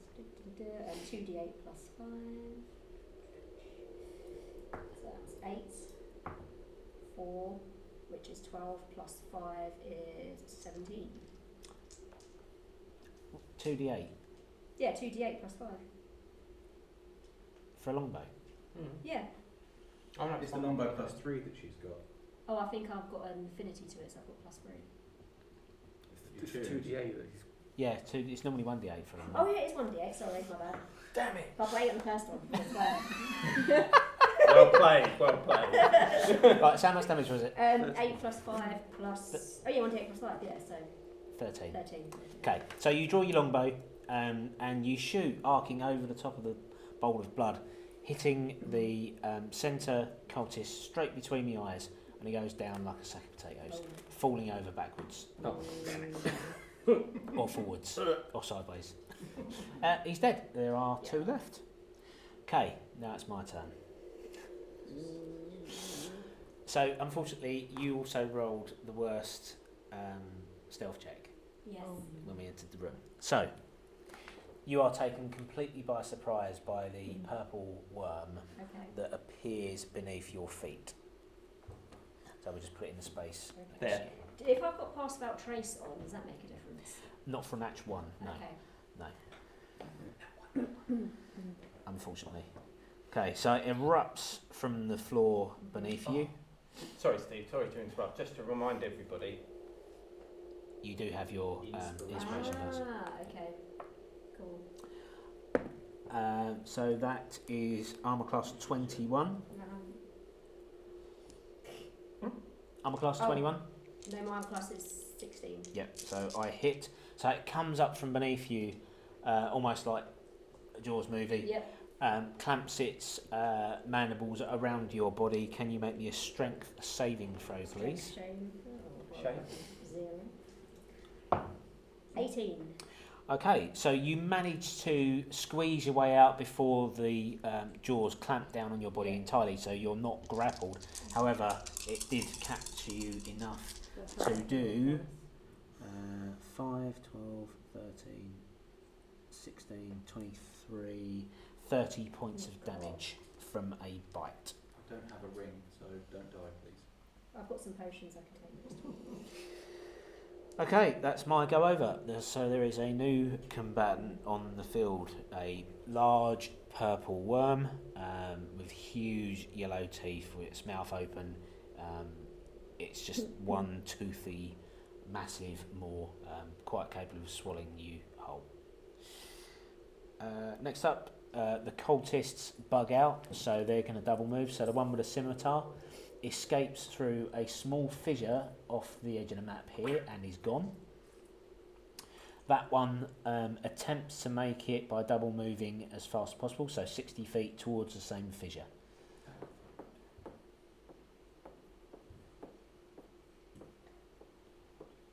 That's basically off. He's, by 5 feet. he's stood roughly in the doorway, so you can still see him if you did want to, take a shot or whatever. But the other one has gone. Kingsman, last but not least. Cheers. Tea. Okay, so I'm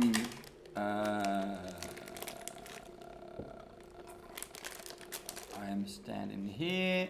I see the purple worm erupt from the ground. Holy shit, that's it. Duck! Oh, too late. Cast Banish on the purple worm. Ooh. Okay. Saving throw. Yeah, yep. No. Charisma saving throw. Of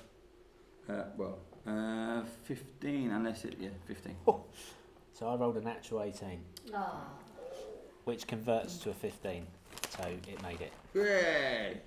Boo. That Boo. is a charismatic one. It's a good looking worm. Okay, top of the round, Lobo, you're up. Hold on. Oh, sorry, did you want to move? And I'll try and move in front, if I can. Oh. Can you make me an acrobatics check, please? Because you're trying to switch places. Oh, okay. That's not 19. Yay. Yep. So you manage to manoeuvre your way, try and interpose yourself between the creature and I hold up my Amarilla. shield. Yep. As a bonus action, can I cast? It's a second spell. Can I cast spiritual weapon? It's a bonus action. Because spiritual weapon is what level? And what level's banishment? Banishment is level 4. Okay. Spiritual weapon is not. Spiritual weapon is what, level 1? 2. That's a bit too high level. Okay. Banishment is 4. Yeah, if you've got a bonus cantrip or anything like that, you can do a cantrip. You can do up to level 1 spell. Okay. Yeah. No. So that's what I got 1 plus 16. Okay, cool. And these are all gone higher as well. Just good. So yeah, show you that. Okay, so as a bonus action and a level 1 spell, as I'm moving her out of the way, I cast Sanctuary Okay, on her or on on her. yourself? So you ward a creature within range against attack. So if I wanted to attack her next turn, I would Yeah. have to roll a wisdom saving throw first. Correct. Okay, excellent. If you fail, you have to choose a new target, which will still be me. Perfect. Perfect. Right, Perfect. so is that your go? That is, thank you. Right, so just for reference, what Yep. we'll do is, because I don't entirely hold with the rule of you can only cast 1 spell, what Yep. we'll do is we'll allow up to 5 levels worth of spell in 1 round. So if you cast a 3rd level spell, you can cast up to a 2nd level spell as a bonus action. Yeah. Okay. So we'll play that as a house rule from now. Okay. Okay. So can I do Lobo, that as well? Is that anyone with spells? Can I do that? Oh, cool. if you've got any spells. You don't get spells free, but It's alright. I think I can get back to the worm, Steve. you can certainly get within range. Yeah. I'm about 10 feet. Okay. So I'll get to within 10 feet and I'll attack him. Off you go then, please. So 2 attacks. Yep. Are you recklessly attacking? Yep. There's a natural 20 hit him. A natural 20 does hit him. Roll your 2nd attack, please. And there's another natural 20 hit him. Yes, it does. So roll your On damage. both different dice though, quite funny enough. Like, Right, so roll your damage and don't forget your additional dice. yeah, it's also brutal critical. Yeah, that's what I meant. Or whatever the hell it's called. Brutal critical. Or Oh, wait. brutal critical, it's called something else. Savage attacks. Yeah. That's it. Roll 1 of the dice an additional time and add the extra damage. Yeah. So how many damage dice do I need to roll? So you It's roll. 2 double damage, or 2. So it's 1d10. So first d10 is doubled. Yeah. And then do that. So 1d10 times 2. But then I need to roll an additional Yeah, one for that as well. yeah, we'll get So that. it's 10. So 10 to 20. Yeah. And then another roll one another for that one. Yeah. A 1. So that's 21 plus your bonuses. Just keep that and we'll add the bonuses on at the end. Okay. Okay. And then 21. twice more for the second attack. Yeah, so the first one doubled. 4. Doubled to 8, so that's 29. And is it one more? One yeah, more. it's one more. 2. 31. And then you need to add 4 on top of that for 35. for thingy damage. rage damage. You know, +2. Yeah, but you've forgotten your strength anyway. Oh yeah, sorry. What was that? So we're at 31. 31. Yeah. So what's your strength Yeah. bonus? Plus 10. Yeah. That's the And then plus another one, 4. 5 on each, So that's 45 damage in total. and then the 4. Yeah. So 31 plus 10 for 2 times your strength modifier plus the extra 4 because of your rage Yeah. is 45 points of damage. Yeah. Okay, so you swing twice, swinging out with the blunt end, connecting twice, poof, poof, in both sides of its face. You see it physically move with the strength of your swing. From its maw, you see droplets of drool fall towards Kingsman. Can you make me 2 saving throws, please? Dexterity saving throws. Roll. 14 and an 11. Okay, so 14 passes, 11 doesn't. So Was that plus take, your dexterity bonus? I got 0. Oh, you got 2. you take 3 points of damage from the acid on the first one, Mm-hmm. and you take 12 points of acid from damage on the second one. So the big globules of acid that you've knocked from its face spill down. You see him physically burn. So we had a short rest after we woke up. He was from on stuff. maximum hit points because you went up to 8th level. Okay. Does that answer your question? Yeah, it does. So I've got plenty. So you've taken 15 points of damage in total. Cool. Okay, that's Lobo. Do you want to do anything else? Yeah, I'll back off. No, I can't. I've got no movement left. I'm going to just stand. Agent, you're up. I am up.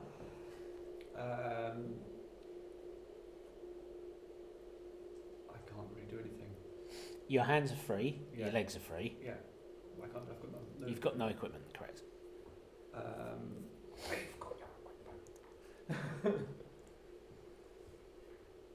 This pedestal.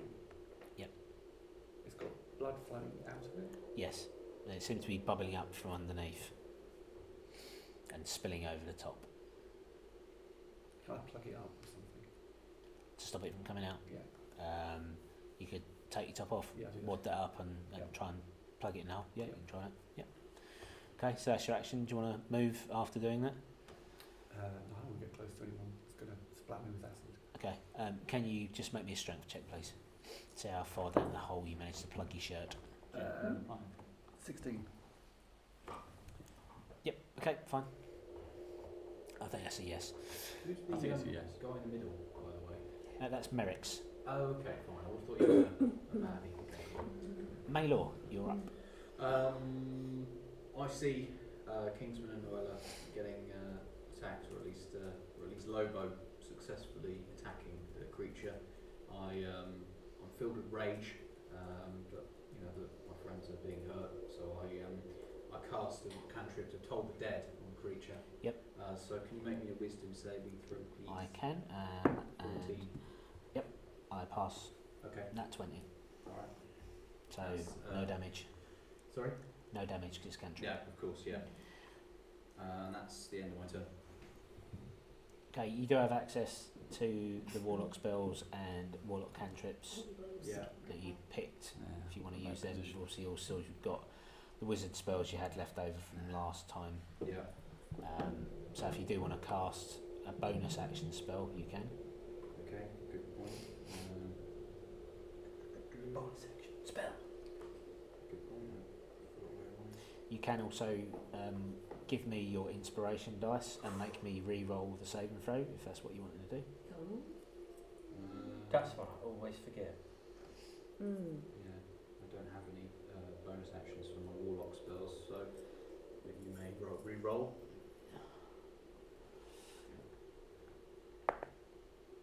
Nat 1. Excellent. Roll your damage. Nice.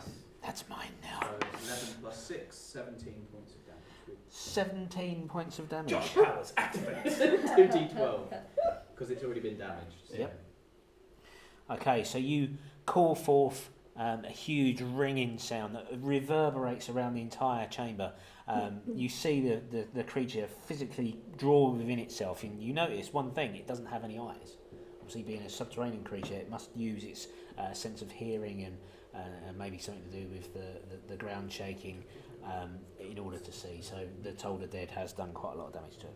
Excellent. Good move. Next up, Agatha. Brilliant. Can I get within range from where I am? No, because you double moved to get where you were, so you can move back 25 feet. You've got a crossbow or ranged weapon? I've got a spear, so I can lob my spear. You at can it. lob your spear, yeah. Yeah, So you can move I'll do that. 25 feet closer and then attack. I'm never sure how you're supposed to move. Do I have to go? You can't move diagonally, can you? You can't move straight diagonally, no, because then that would be the hypotenuse of the triangle, and you'd be moving further than actual. You can move like 1 or 2 diagonal. Okay, so I started here. So end up there. Yep. So I'm still about 30 feet away from it. Okay. So I will throw my spear.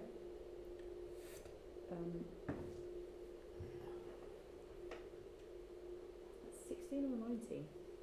That's 19. 61. Yeah. I was going to say, yeah. Yeah. So yeah. Okay. So 19 plus 6, 25. You hit. Roll damage for me, please. Fantastic. So it's 1d6 plus 3. 8. Okay, so you throw your spear, it arcs across, hitting it straight in the top of the head. Dave, can you make me another dexterity saving throw, please? 8 damage, was it? 2? Yes. 2 or just 1? Just 1. 12. Yep. We're determined to see someone else melt, aren't we? That is 7 points damage. Sorry. You have 2 attacks. I do have 2 attacks. So if you'd like to throw another spear and cause Dave some more pain, Wait, throw it at Dave and he might actually do less damage hitting him with a spear. Oh god, I don't know what to do now. That's fun. Just shout obscenities at it. Yeah. How injured is it looking? Is it Not injured at all. You're going to heal it. Huh? You're going to heal it. What, the worm? I don't think so. No, I won't do anything else. Okay. I'm not sure what else I should do to mitigate damage. Yeah, you hadn't noticed that happen the first time round when Jeff attacked, so that's fine. You now realise that this is Probably a creature of the elements and is capable of causing you damage even when you hurt it. Has anyone got any salt? Could we just throw salt at it? Brilliant. No, Ella, you're up. It's the purple slug. I think I might move 20 feet away You've got loads of Okay. and use 3rd level cure wounds myself. Okay. So you're moving away. You do take an attack of opportunity. Okay. Oh. I thought I thought that the Kingsman moved her out of the way. Yes. Ah, okay. It has 10 feet of reach. You don't know that, so you do now. That is a natural 19, so that's armor class 30. Yeah, 16. How much damage am I die? Should just cure wounds and that's it. And you just be, well, as long as he doesn't roll any higher than 15. he'll just be down. To get you Be unconscious.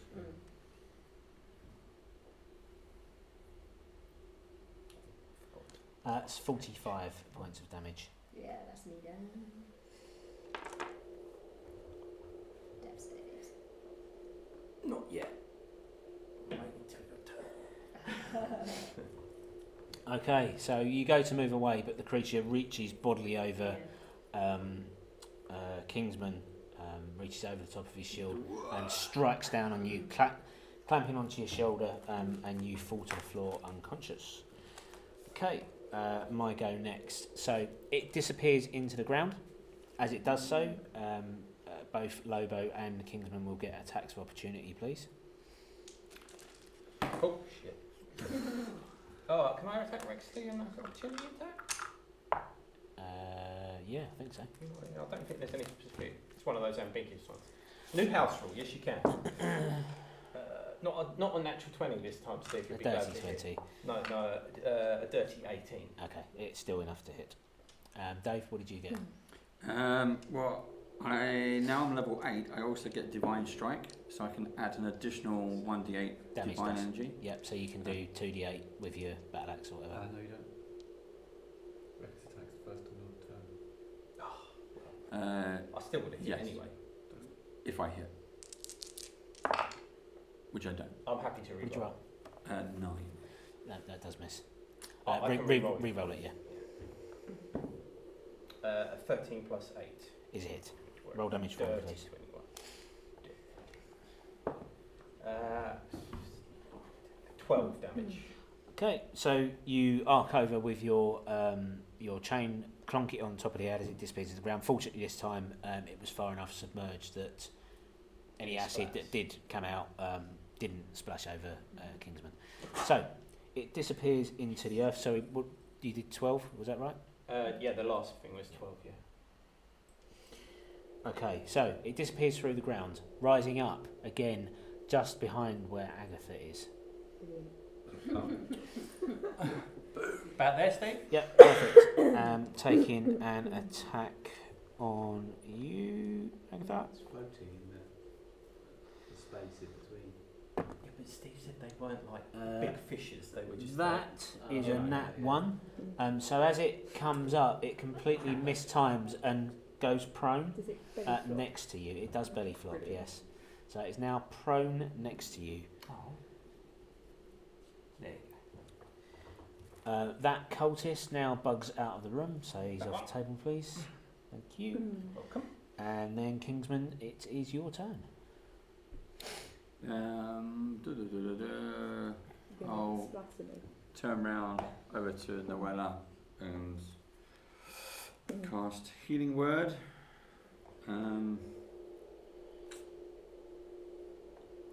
To get her back, stabilize her. Okay, so healing word is 1d4 plus your wisdom modifier. It is. Is it Wisdom? You're not up, she's still prone. Spellcasting modifier. Okay, halfway. Do I roll it? Shall I roll it? You roll it? I roll it? you can roll it. So 4, 5, 7. Okay, so just to note, because you're a life domain, Yeah. any spells you cast do an additional, I Plus think 2. it's +2 points of damage plus spell level, so that's a cantrip, isn't it? It's a level 1. Level 1, so you get an additional 3, so that's 10 Oh, hit that's points back. Okay. Do you have any healing potions left for yourself? I might just cure wounds on myself. She's still actually. prone, You've still got that bloody And she's- massive one. and she's still Oh, prone. sorry, Steve. Hold on. Should we take the cultist off? Yeah.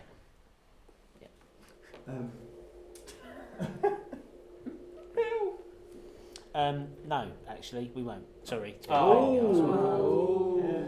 Just in case you get clever and do something Clever. with them. Yeah. Oh. Do you want to kiss him? Do you want to do anything else? No. You are now able to cast spiritual weapon because that was a first level spell. It was, yeah. Yeah, so you can use your bonus action to cast spiritual weapon, which would be a Okay. second level spell, and still fall within the 5 level rule. And Okay. next to Agatha. And you get a attack 5 level. with advantage because it's prone. Go. I've got to find it now. Right. So it's 1d8. I got a natural 20. Okay, So it's 4. That's 8 points of damage. plus your wisdom modifier. If you roll a 20, it's double damage. So did you roll a 4 on a d8? Roll a 4 on a d8. Yeah. Then I get the. Oh, actually, it's on there as well. Oh, no, it's not.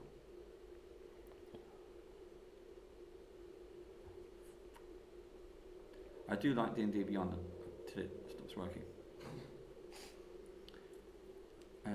1d8 plus 4. Okay, so that's 12 points of damage. Yeah. Okay, so you manifest a hammer, Hammer.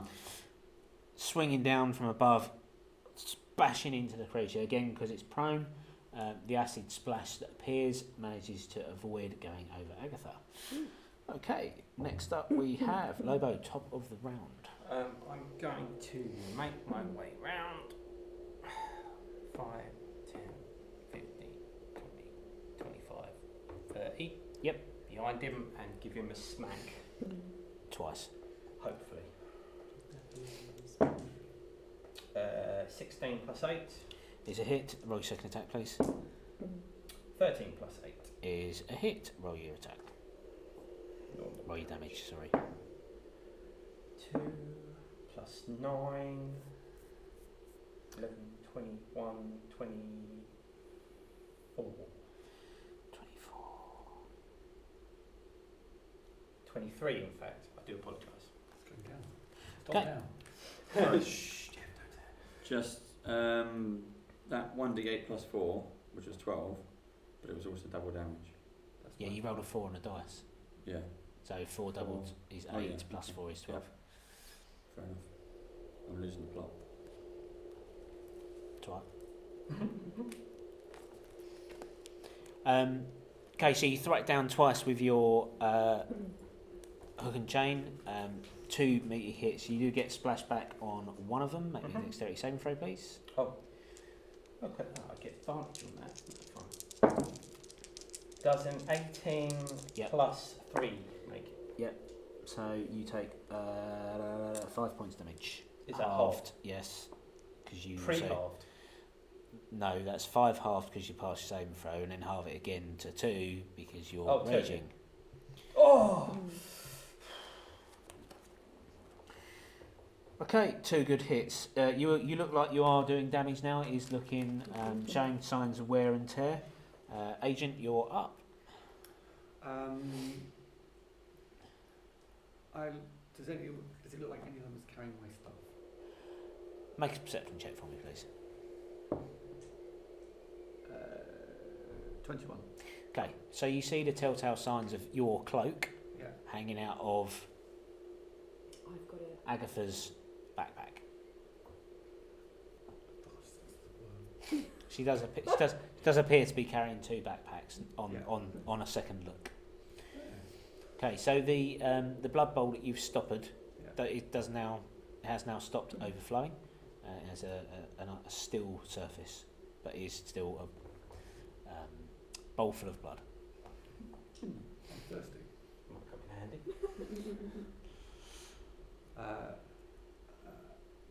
I'm guessing I'm trying to interrupt their ritual, whatever it was they were doing. So I'm gonna. Can I tip the bowl? Can I knock it or? You have to make me a strength check. Yeah. Don't forget it. 5. No. Oh, we are. Okay.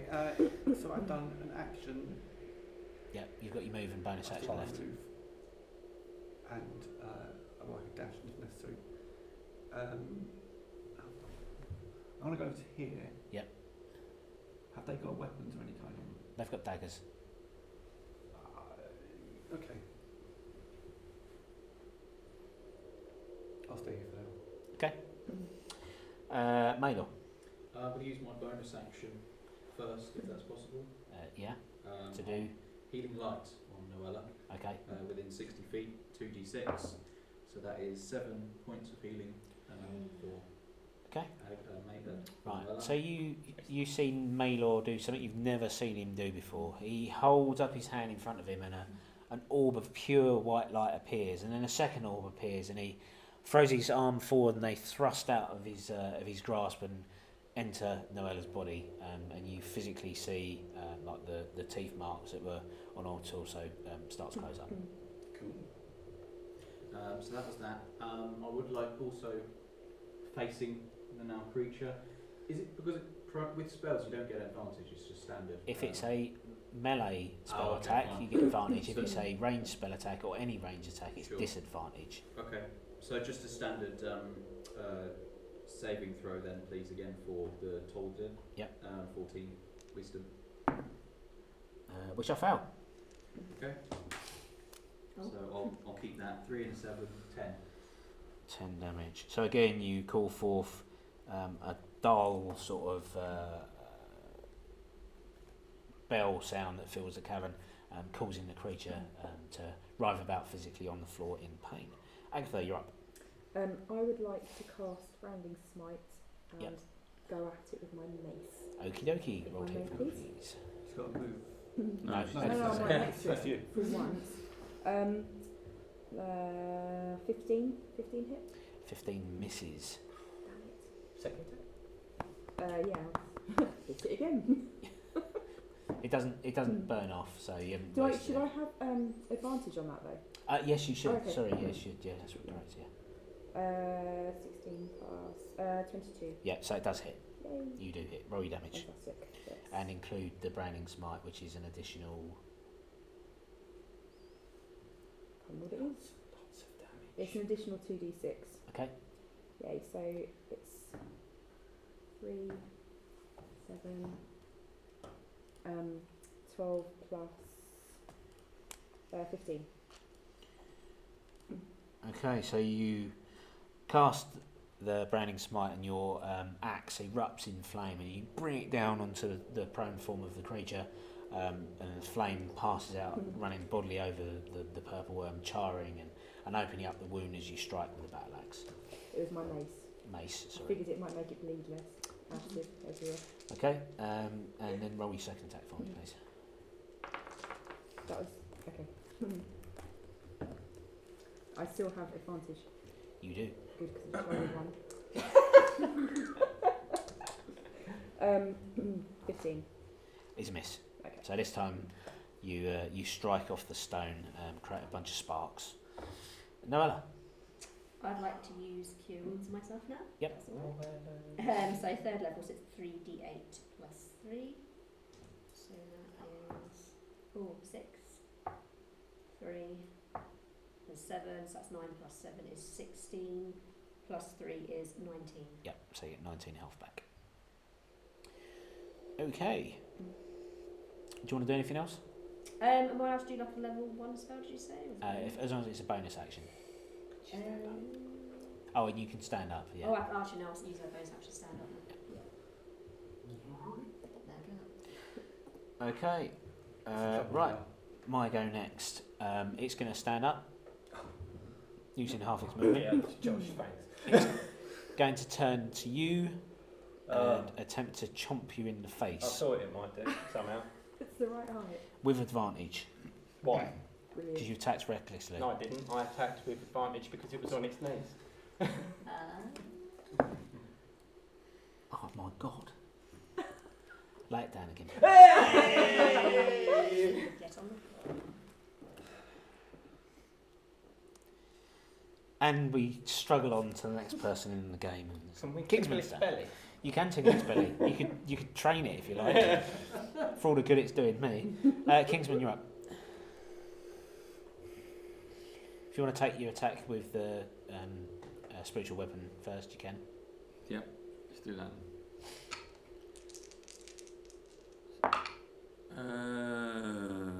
17, 18, 19. Yep, you hit. How much damage? 7, 8, 9, 10, 11. Nice damage. Okay, it really is looking a little raggedy round the edges now. And for my action, I will 5, 10, 15, 20. Sacred Flame. So, yeah, save and throw. It's dexterity saving throw. That's a fail. Roll your damage. 1d8. Radiant. 5. Okay, so you utter the cantation, and from the ceiling in the cavern way above you, a flame strikes down, arcing out all over its body, and taking 5 points of radiant damage. Do you want to move? No, I'll stay where I am at the moment. Okay, and that's top of the round. Lobo, you are This time I will attack again, but with advantage because it's on its butt. Yep. Does 14 plus 8 hit? Yes, 14 plus 8, also known as 22, does it. And does a natural 20 hit? Unfortunately for me, yes it does. That Okay. That dice has been kind to me tonight. Yeah. I'm glad. So glad. I'll do the normal one first. So it's one roll of the dice, 8. Yeah. Plus 5 plus 2. Yeah, 15. And then the second one is 1 plus 5 and an extra dice for debris. So what was this? What was it? So it was you rolled a 1 on the first Yeah, roll, 1, which is double 5. to 2. Oh, sorry, there you go, 2 and then Yeah. 9 So that's 11 plus 7. 5 plus 2. So Thank you for the maths. 18, 23, 33 points of damage. Can you make me a dexterity saving throw, please? I can. Should I get advantage on. Does a 16 plus Yeah. 3 make it? Yes. 16 and 14. 11, 16, 8, 4 damage from the. Oh. Is that already halved, yeah? That's quartered, yes. I mean, yeah, you know what I mean. Yeah. Oh! So again, you strike down 2 massive blows, causing blood and gore to splash all over you. But you know, in your rage state, the damage is much reduced, and obviously your Gives me some cool ability to scars. move out of the way at the last minute also helps. Get some cool Agent, scars. you're up.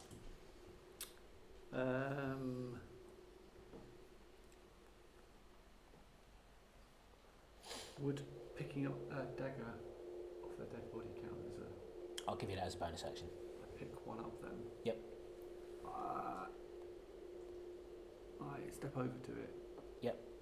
And I stab it Yep, with advantage, with advantage. and obviously with sneak attack damage should you hit. I don't hit. Don't get one attack. Oh, Yes. attack. Oh. Okay, so you I then move away because it's prone, so it's not going to be able to attack me. Yep. I whisper to Agatha as I go past, drop my stuff. Drop your stuff. I think you can do that as a bonus action. The Okay. dropping it you doesn't can take you any can free you action. can drop the backpack, yeah. Because you're not through it to. No, the throwing is a bit more difficult. Dropping Oh, is... okay. Okay, I so don't you whisper it, I shout it. Yeah. you Drop my stuff! you swing ineffectually, unfamiliar with the weight of the dagger you've Yeah. picked up, so obviously Okay. missing, and then you shout as you walk past, and it's Maelor's turn. I'm going to cast Firebolt at the creature. Yep, roll to hit with disadvantage. Okay, so that was 11 plus 6, so 17 as the. 17 just hits. So that was. I forgot what I rolled now. Let me roll again. So it was meant to be a Just D10. keep rolling till you get like high. No, I realised that I rolled the wrong dice initially. Roll one of the ones that smells nice. Yeah. Watermelon aroma. Yeah, it says that you can interact with an object Okay. for free. So 7 plus 6. 13. 13 points of damage. So you call forth the power of fire, arcing it across the room, again weaving in and out of the people who are in front of you, striking true, blackening the carcass, and doing 13 points of I do a damage. lob shot with the fireball. A 3-pointer. Yeah, I should stop trying to make you sound like a hero, shouldn't I?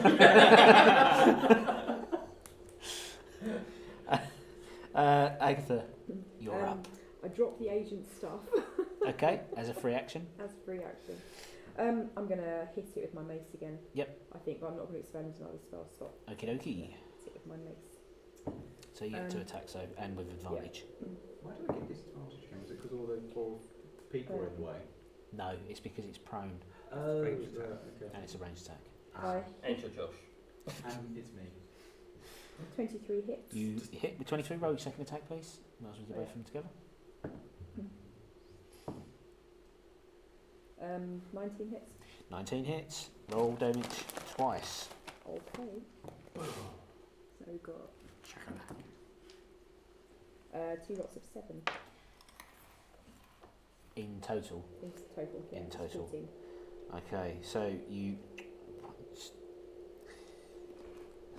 Little mnemonic programming going on there. You say 14, I write 14 down. Brilliant. So you strike twice with your mace. Can you make me one dexterity saving throw, please? Yeah. Bear with me. 10. Okay, you take 15 points of acid damage. So you strike down once with the first hit, and as you withdraw your mace to take the second swing, a large lump of flesh and blood drops down, causing you 15 points of damage. Brilliant. I can take it. Okay, next up is Noella. That's the attitude, I love it. As a bonus action, can I Did it? entangle the little worm things if it does come This- back how up? big It's is the big worm thing. It's a huge creature. Yeah. Entangle is a cantrip, It's a level 1 actually. No, Level it's 1, a okay. concentration though. so that would drop. It's 90 plus foot range. range and 20 foot radius as long as it's no bigger than Yeah, that's fine. And You can do that. Can I then shoot my longbow at it as well? Is it a bonus action for entangle then? Yeah, that's Right. level 1. Okay, so what's the dexterity saving throw I need to make? Oh, see if I can. I think my thing's moving now. Strength 14. Strength, okay. I rolled a natural It's 16. not a bonus action. Oh. Is it an action? It's an action. It's an action. Ah. So you can do that, but it is an action, then you can't attack, or you can just attack if you want. Oh, okay. Well, I've already taken it, so I'll leave it now. Okay. So you call forth. She did me last week. You call forth a patch of brambles and vines to appear in the 20-foot space that the creature is currently prone within, but it does manage to thrash around and rip itself free of the plants. It's my turn. So again, it stands up from prone and goes to attack Lobo. Sure it doesn't want to bug out. With vigor. Terrible. That's 17, 28. Yeah, oh no, that doesn't hit Steve. Because there isn't a person in the group that's got an armor class of 28. Yet. Yeah. Right, so can you make me a strength saving throw, please? I can. With advantage? Do I get double advantage then? Because I get advantage on strength saving throws anyway. No, I know, that's what I'm saying. Because you're raging, don't you? Yeah. Oh, I failed. You failed. I'm pretty sure I did. No, hold on. 5 plus 8. 13. Right, it's a fail. Yeah. That's a bit closer.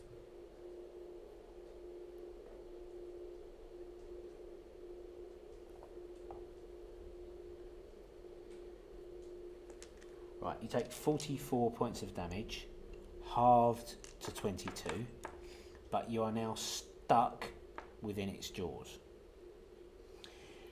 It begins to withdraw back down its hole, with you in its jaws, trapped.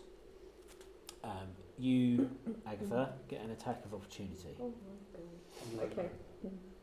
On Lobo. No. Okay. Right. So I don't get advantage anymore, do I? Oh dear. So I've got 13. That misses. Would you like to use your inspiration dice? Yes, I would. 20. You hit. Fantastic. So I would do it with this again. 7. It was exactly the right man, yes! How do you want to do Brilliant. this? Very carefully so I don't take out Lobo. Oh no, that's alright. I'll take some damage. I don't care. Can I just like step back a little bit and kind of throw it at it so I don't get splattered? Okay. Finish it off very carefully. So, Be gentle. Well, I'll just kind of, I'll stick it in its mouth to kind of prise it open so you fall out. Yeah, that's And then I'll Okay. just kind of shove it further in. so as it descends into the burrow that it created when it first appeared, with Lobo firmly trapped in its jaws, you catch the corner of its mouth. You see a small gap, a chink in its armour. You thrust forward with a mace right into the corner of the jaws, breaking it, shattering it into 1,000 pieces.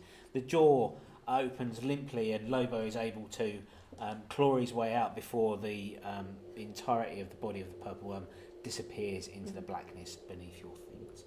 You have defeated the beast. Fabulous. Just for shits and giggles, Steve, that would have been an immovable rod. Moment. Yeah, moment, if I had one.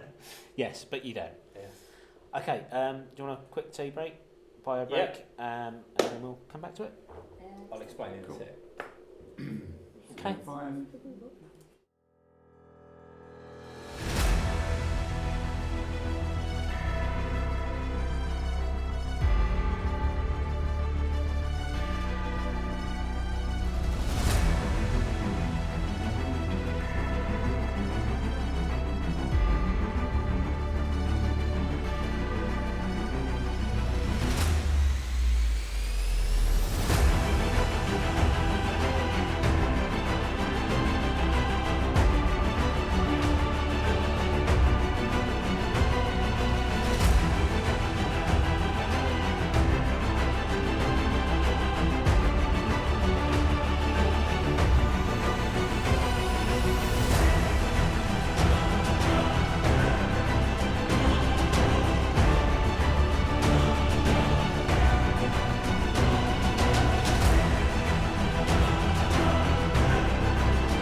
Okay, so you've defeated the purple worm and saved Lobo from being dragged into the belly of the beast. You are reunited with the agent, who now has his backpack back, and there is an unconscious Merrick's at the base of the column containing a bowl of blood. There are 3 bodies on the floor at the moment, the 3 cultists that you killed, and 2 escaped down the fissure to the right hand side here. I ripped some cloth off one of the dead people and used it to mop up the blood and the thing. What, to soak up it's quite a large bowl, so take one the of cloth is. cultists and put them in soft. You put the cultist in the bowl, more blood overflows, drips down onto the Blood floor. overflows, and now we take the cultist out. Yeah. There's blood in the thing. There Now is we blood. mop it up. Okay, so eventually you get to the point where the bowl is empty Yeah. and there is your cloth stuck in the pipe. Yeah. Okay. Also, I've got all my gear back. You've got all your gear back. Can I suggest that you have some of the potions that Agatha's got in her backpack? I've got some as well. No, not the healing ones, the restoration The ones. restoration. Okay, so Merrick's is unconscious. And he might need some of your help, or your help, or your help. I can help. Unfortunately, I'm only good at smacking things. I can't bring them back. Maybe smack them backwards. Yeah. I could do cure wounds on there if you want. But hit you so hard, you stay alive. I'm going to make sure these cultists are dead. The ones that he hasn't used to soak up the blood. Have they got anything else on them other than... Just ceremonial type daggers They got and no scimitars. parchments or anything. No. Nothing What- identifying insignia. Checking for tattoos. No tattoos. Cats. What do potions of restoration do? Will they do anything to the dead bodies? To the dead bodies, no. No. So if you give it to the agent, that one of the flasks Yeah. will remove both levels of exhaustion Okay, that you we'll do currently that then. have. Give them one of Thank them. you very much. Good idea. Okay, when did you think of that? That's brilliant. Okay, so is anybody going to check Merrick's over? Like I say, he is unconscious. Oh, well, I'll go check him, but I don't think I'm going to be much help. I'm sitting by him. And I'll ask Kingsman. I'll say, Kingsman, come over and check Eric out. He looks like he's Death not or in not. good way. Okay. I'll wander One. over as well, just in case. Wander. Somebody want to make me a medicine check? If you want to aid the other, then somebody gets advantage. Go for it. I've got 12 plus 3, 15. If Kingsman aids you, you can roll again. So You if have you to roll higher. I will aid. Eh? You don't have to I roll. know, but I will aid. Okay, so roll Roll again. See if it rolls higher than 15. 14 plus 3, so that's 17. Okay, so he is subject to complete and utter exhaustion, almost to the point of death. Okay. So can we pour the other flask down his throat? Okay, so you Very pour gently. the flask down his throat, massaging his esophagus to make him swallow. So that removes 2 levels of exhaustion. He was actually on 5 levels of exhaustion, verging on 6. Well, I had 10 left, so Yep. give him more. You think that giving him more might, it's almost going to create this sort of false Like Red mania, like Red Bull. You've drunk Okay. too many Red Bulls, you'd be massively awake, but really your body is still exhausted. He does need proper rest, so he at least isn't going to die now and can move around slowly with assistance. Cure wounds can't do anything to exhaustion, no. it's just hit points. Can I talk to him and find out if there's anything. He's compost. He's dazed, confused, So not really with it. Be able to give us any useful information. No, you just really need to get out of here. I talk to him reassuringly. Tell him it's going to be all right. I'll strap him to my back. He seems willing enough to shuffle along beside you or behind you, but he is moving I can carry very him slowly. if he wants. Okay. I'll throw him over my shoulder. Or something. Okay. Can I just do a general kind of arcana check to see if there's any magic around potentially? You can have a look I around. pre-rolled 11 plus 6. Oh, let's all 17. do that. I'm one again. 20! That's a 17 plus 6. So. Okay. There doesn't seem to be any symbols or magical markings or any auras of magic in the vicinity, other than the cavern is alight with sort of this naturally charged energy that it is giving off. Is the blood still bubbling, or is it stopped now? It stopped because somebody shoved their shirt down the hole. Okay. And The other people went out that door. yeah, let's go. Is that the only way out? It appears to be, yes, Right, other so- than the way you came in, obviously. Should we not check the bodies though? I did. We've already. done that. okay. Yeah, I made sure they were dead. Right. Don't ask her. Your extensive medical knowledge. Yeah. Let's go through the Reverse medical. You knowledge. checked they were dead by smashing them in the head Yeah. 3 or 4 more times. Yeah. Oh, he's definitely dead. Okay, so you're moving on, yeah? Yeah. Okay, Yeah. so if you want to dump the pedestal off, give me the cultists, and we Sort of thing. can roll. with us. And we go ba ba ba ba ba, and then we End up appear. somewhere. Where should we appear? Okay, so Oh, I was right. Oh, drunk. the fissure goes on for 50 or 60 feet or so before becoming a more workstone room. The collapsed wall appears to have been man-made to open up into the larger cavern. Again, this corridor is very similar to the one that you were in up above when you was in the room below the administration block. The room is empty. I'll put Merrick down. Does somebody want to roll me a survival check, please? All of us? No, one person. Oh, okay. Who's got the highest? I've got +3. What are you? Druid. Druid. Seems like the sort of thing you should be doing. Yeah. Natural 20. Okay, so you spot on the floor, because the cavern you've just been in, the floor was fairly wet, so you spot a slightly muddy footprint just in the threshold of the door, and you can track it across the floor, and it leaves the only exit from the room, so it's not that difficult to see where they went. You believe this is the footprint from one of the guys that ran off from the room you've just been in. Ooh. Which is just one set of foot. Just one set of One footprints. sec. Yes. Is there anything else in this room at all? That's of No. interest? Nothing. No. Just- I hypothesise that one legged it and one's in this room still. Ah. I mean, it's two, isn't Hypothesise it? the right term. Yeah. That's possible. Can I hypothesise there might be a trap or something in here, and so you have to tread exactly where the footprints are? Oh no, otherwise- not that again. D. Are there tables and chairs? Okay, I'll put Merrick down because Yeah. it's not.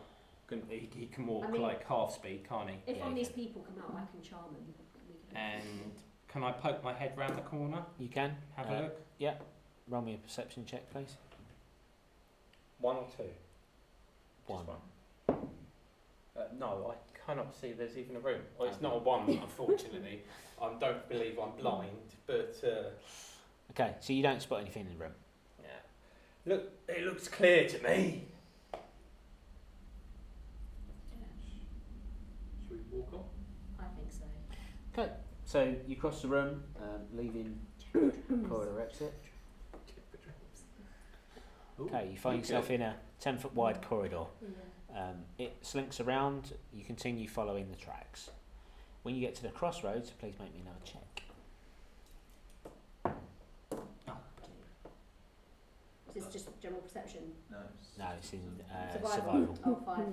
Okay, so unfortunately you lose the tracks at this point. So you can see off in both directions. Corridor continues in both ways. You do notice that in the alcove just here, Mm-hmm. and I'll get my pointing stick out because I can. Pointy stick. In this alcove here, there is a figure, a statue, and it is one of the Warforge shells that you saw in the sketches you took from Barrett's safe. Mm-hmm. So it's not the Lord of Blades construct, but it appears to be an inert Warforged frame.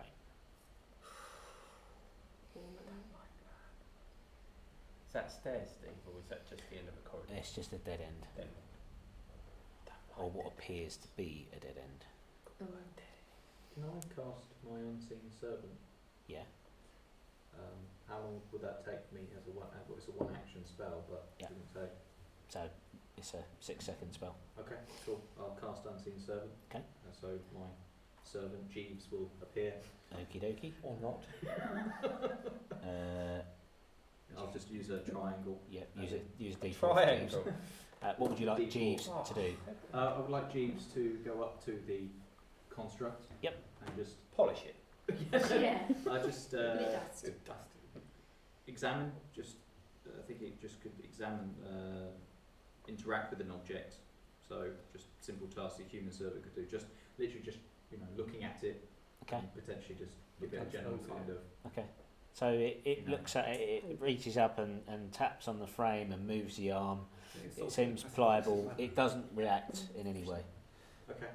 Can I cast Divine Sense, You can. please? completely wrong sense. I thought you said sense. You don't get the sense of anything in the immediate area. Okay. So that's a dead end. Left is a continuation. Both left and right are continuations.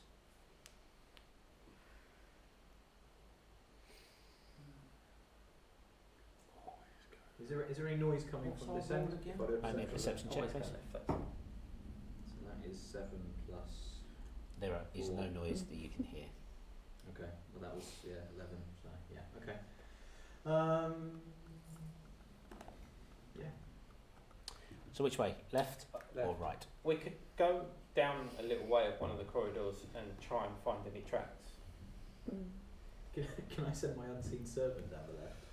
Right hand It's side not- on his own. You can't Left, really- right hand. You're not going to know what happens until it comes back. You can't see through its eyes, can you? Unless It's not it that sets off a familiar. trap. No, I Because can't. it can't. I think you have to give it specific instructions. It can't decide what to do by itself. I Yeah. don't believe. I can't talk to it. I can mentally command it, but I can't. You can't mentally communicate back with me. Yeah. Yeah. Okay. Well, I'll just bring him back then. So it's going to walk alongside you Until until you Polish. issue a command. Yeah. So just Okay. carry something. So which way, left or right? Should we go left? Left. So Apparently. your left or my left? You're right. You're right. That way. My Yeah. right. Oh, yeah. This way.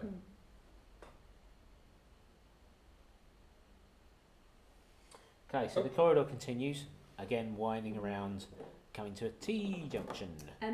Did they want me to cast Part of Our Trace before we move any further? Yeah, that's not a bad idea actually. It's good. I know what you're thinking.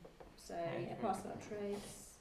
How long does that last? 30 feet. It's concentration. An hour. 1 hour. Oh, cool. Yeah. Okay, so if you want to make me stealth checks, you can. I'm going to forget the number, so we'll Okay. do it when it's more. Oh, Yeah. when it's relevant. So you continue That's an round. early warning, isn't it? Oh, that was a big one. So in this alcove, as you work your way around the corner, and that alcove, you see another 3 war-forged shells, all inert exactly the same way as the last one was. Do we carry on? I mean, we must have already, because otherwise we wouldn't have been able to see the one in there. But Yeah. Round the corner at least. bomb it. Let's bomb it round. Should we check for traps or something? Yeah, no, eligible. Well, we've already got as far as the last Oh, okay, station. fine. Yeah. Kind of Technically, we're probably about You here. want to continue? It's going to be so annoying, isn't it? Yeah. This chamber has stairs down, and unfortunately the map, it has a hole in the floor. That isn't a hole in the floor; it's a hole in the ceiling. And there are metal rungs set into the wall that would allow you to climb upwards. That would go back to where we were, wouldn't it? This is not the place you entered. Ah. Or we go back and go in the other corridor. Can we see anything in this room, Steve? How would No, we the get- room is apart empty from the apart hole in from the ceiling. apart from the hole in Would the ceiling. Merrick be able to hold on to Lobo's back if he climbed up there? Yeah, you could make him a little rope sling or something, put him across Lobo's shoulders, like Chewbacca and C-3PO. Do we want to go back and check the other way first? Yeah, I think we should. Or does anyone want to see if they can maybe spot any tracks in here? Yeah, I could have a go. That is 9 plus 3, 12. You just about managed to capture the image of a footprint at the lowest level of the rung, so the bottom rung. Okay, so it looks Was it like a you ladder? climb down. Yeah, that goes up. So someone's probably climbed down then.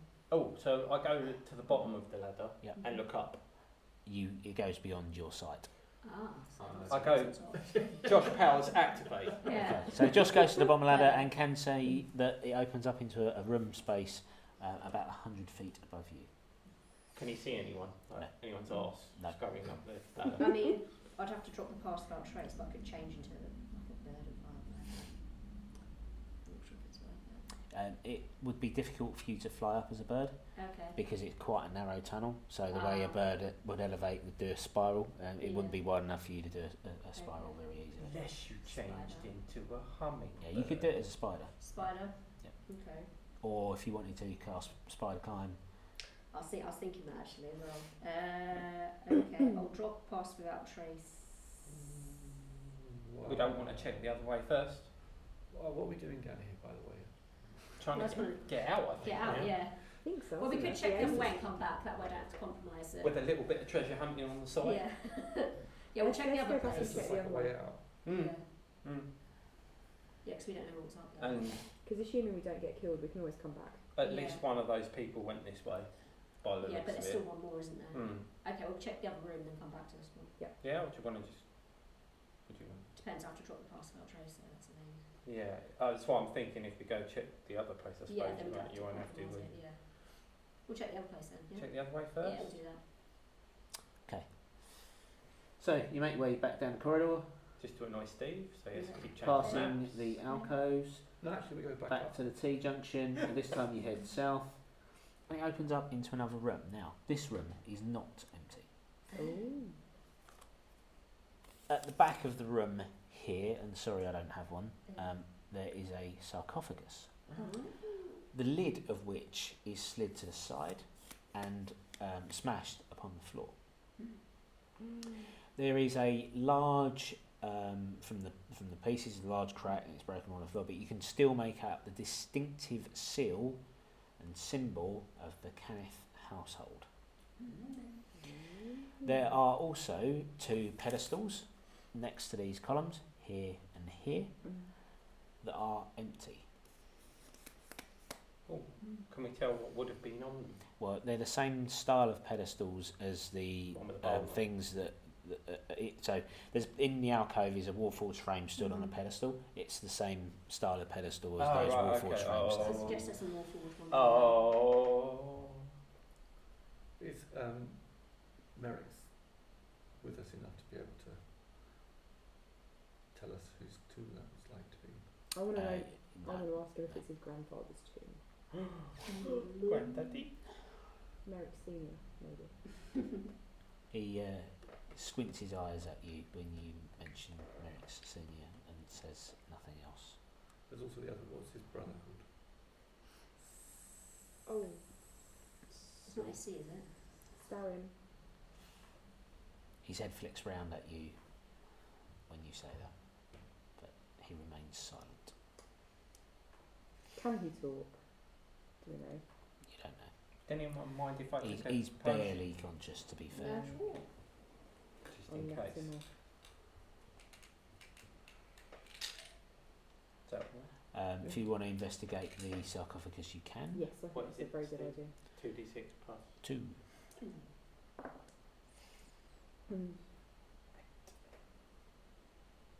Okay. Somebody want to roll investigation check? I'll do it. Let me investigate.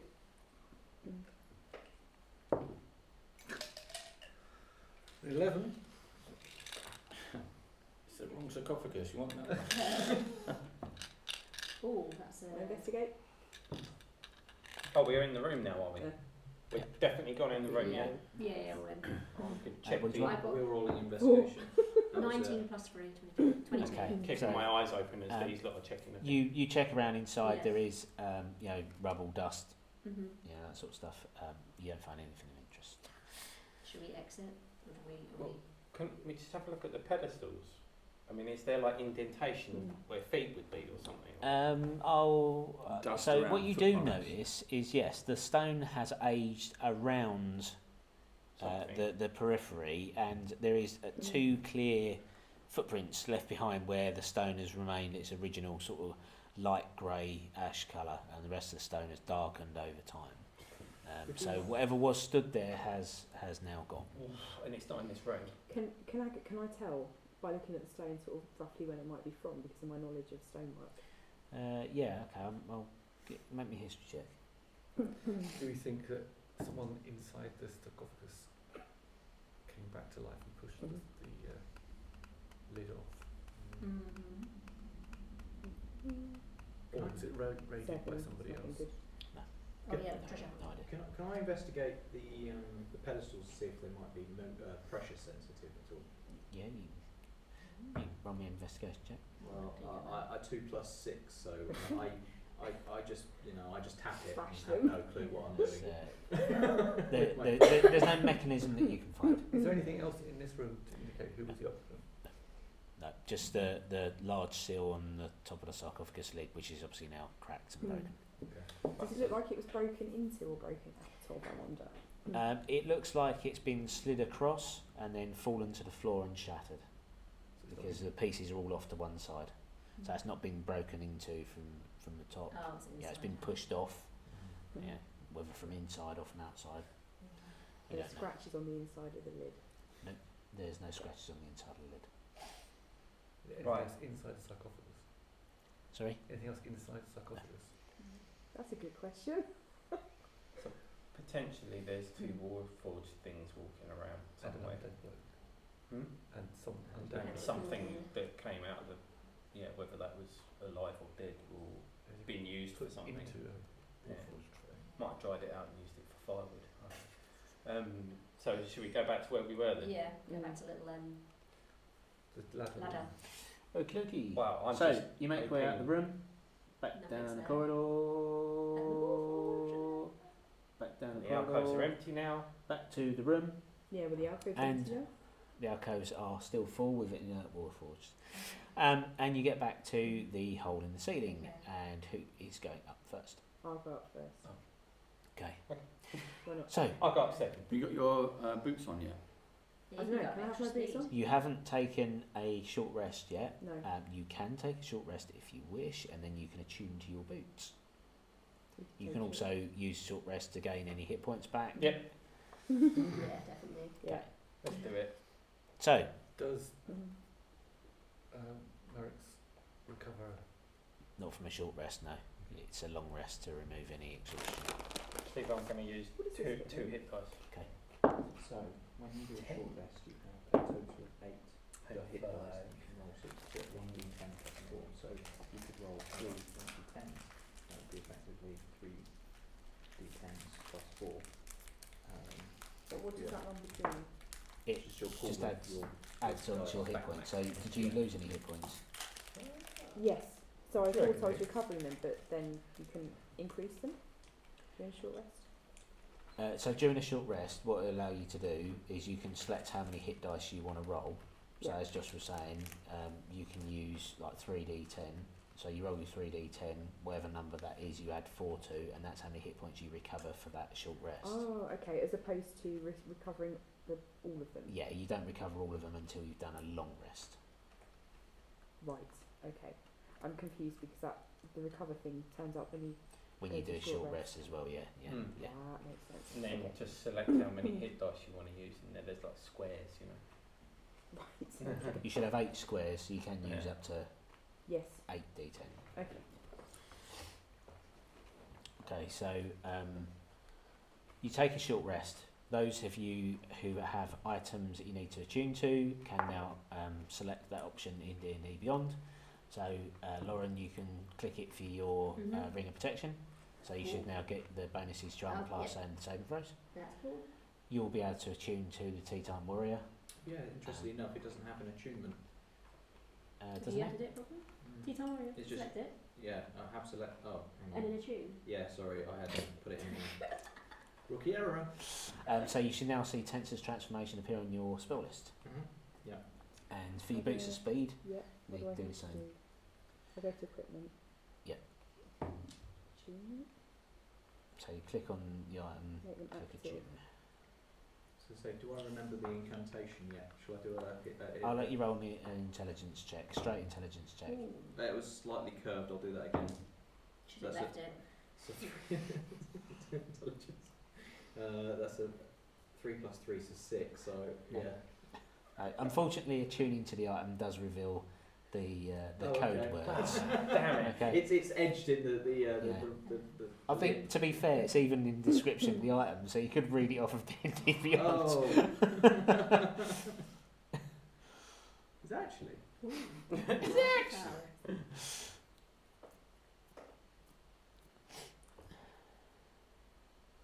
I believe I wrote it. If it's not there, you put the cup on your head and Oh, yell, yeah, "It's okay, tea yeah. time." It's almost like it was written. I don't think. No, it's not there. But okay, fine. You might want to write that down. Yeah, it's tea time. Yeah. Do you customise? I don't think I can't. I can custom. Yeah, No, no, so, it's tea time. Your boots of speed, you have to activate, Yes, so I it's was not just reading that. And I automatically. can use it for a total of 10 minutes. 10 so is minutes. that 10 turns? So no, that's 60 combat rounds. So 10 minutes. Well, that's only 10 minutes because you can switch it on and off.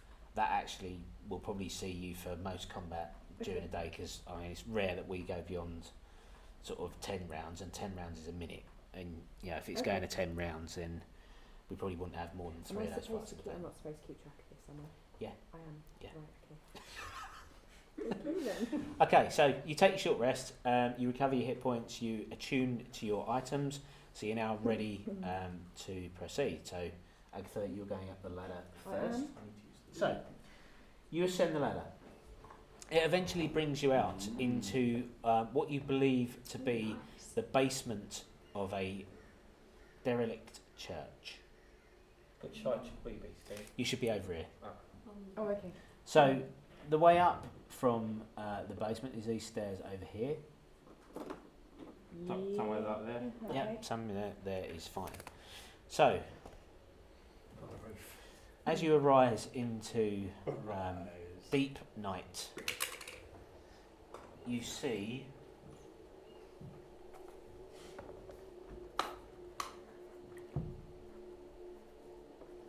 Oh, they look familiar. different cultists, but more cultists. I meant the outfits. Nice save. Time for the bat. Okay. So can I go back and tell people what I've seen? So this effectively everybody sees this because Die. you'll get to the top of the stairs at the same time. So you climb the ladder and you're in the basement of the church, and then there's a set of stairs that lead up into the wrecked area. And it's as you appear into that wrecked area, so you move yourself forward to the front of the church now, please. We'll wait for Josh to come back. Yeah, I was going to say, do we still have part So now, if you want to, you can roll me a stealth check. It's an hour long. No, it's gone because we had a short rest. Oh, can I cast it again? If you wish. Yeah. 10. What with the 10? With the extra 10? Yeah, add 10 onto it. Oh, I have 10 onto it. Yeah. No, 20. 24. 17. Oh, hang on. So was this stealth? Stealth plus 10. 26. Oh, yeah, sorry, not 24. 30. With the extra 10 as well. I forgot to add mine on as well. It's 30. Nice. I've got 24. Okay.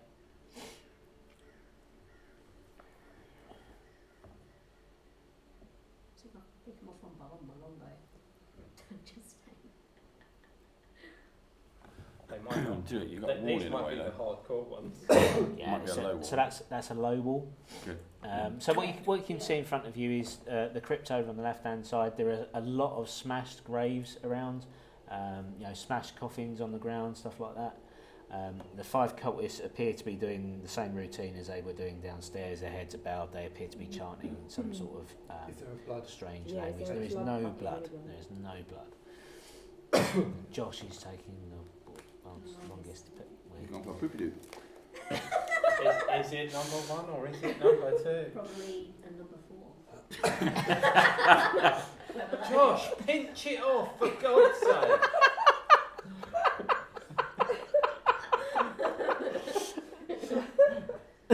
I'm really intrigued to know what number 4 is. I just made it up. It was bigger, but like. Unfortunately, you have to live with a number 4. Oh, I think I did. Did you take a book? Come back. Yeah, it's how to live with a huge pig. He's answering questions on Twitch.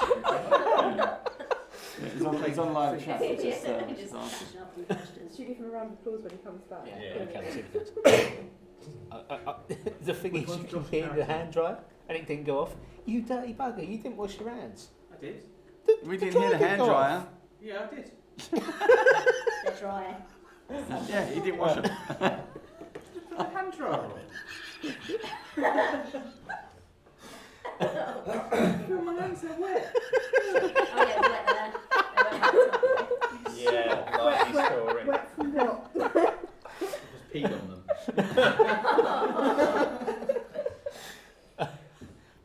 Roll a stealth check, Josh. Alright, okay. Oh, 18. 18 plus 2 It's all right. plus 10 I think is it's 28. 10. No, No, it's 30. no, 30. 30. Nice. Right, so Am I you dead? want to put yourself back in the church. Sorry? Put yourself back in the church. Okay. Where am I? Just the Just of us. group. Oh, okay. Okay, so you climb the ladder. It opens up into the basement of a church. Yeah. You've climbed the stairs and you're in this wrecked, ruined, basically 3-walled building that formerly was a church. The churchyard itself is smashed. There's smashed graves. There's smashed coffins all over the place. You see 5 cultists over on your right hand side, just in front of you. Behind a low wall, in like a small paddock containing small graves, there's a large crypt building on the left. In the road here, just out of screen view, you see Professor Barrett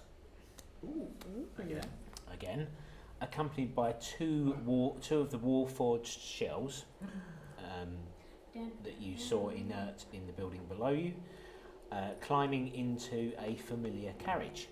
So this is the flying carriage that you've been using over the past few weeks to travel around Shan. So it's emblazoned with the Canith logo on the side. One Warforge jumps up into the seat, into the driver's position, and the other Warforge gets into the cabin itself with Professor Barrett. As it begins to take off, he looks out of the window in your direction and sort of gives you a wry smile and a small salute as he disappears off into the distance. You pull out my RPG and shoot him down. okay. I see you punching up the dragon. So you hear the chanting from the 5 cultists come to a crescendo and Now what? dragging itself from the Ooh. grave land around them appears a horrific looking golem type creature made of crypt stone, gravestones, the railings from the fence. It launches to its feet, growling in your direction, and He looks happy. we will be rolling initiative for combat next session. No. Because this is probably an hour long fight and Oh, it's okay. 20 past Good, 10. good call. Good call. So, we'll leave it there. Ready to go? You have your new items on you. I need to give you your spells before next session. If you want to take as many pictures as you can, then we can remember where everything was. Ready to go. So we'll roll initiative for next time. And that's it. So, consult my sheet of paper.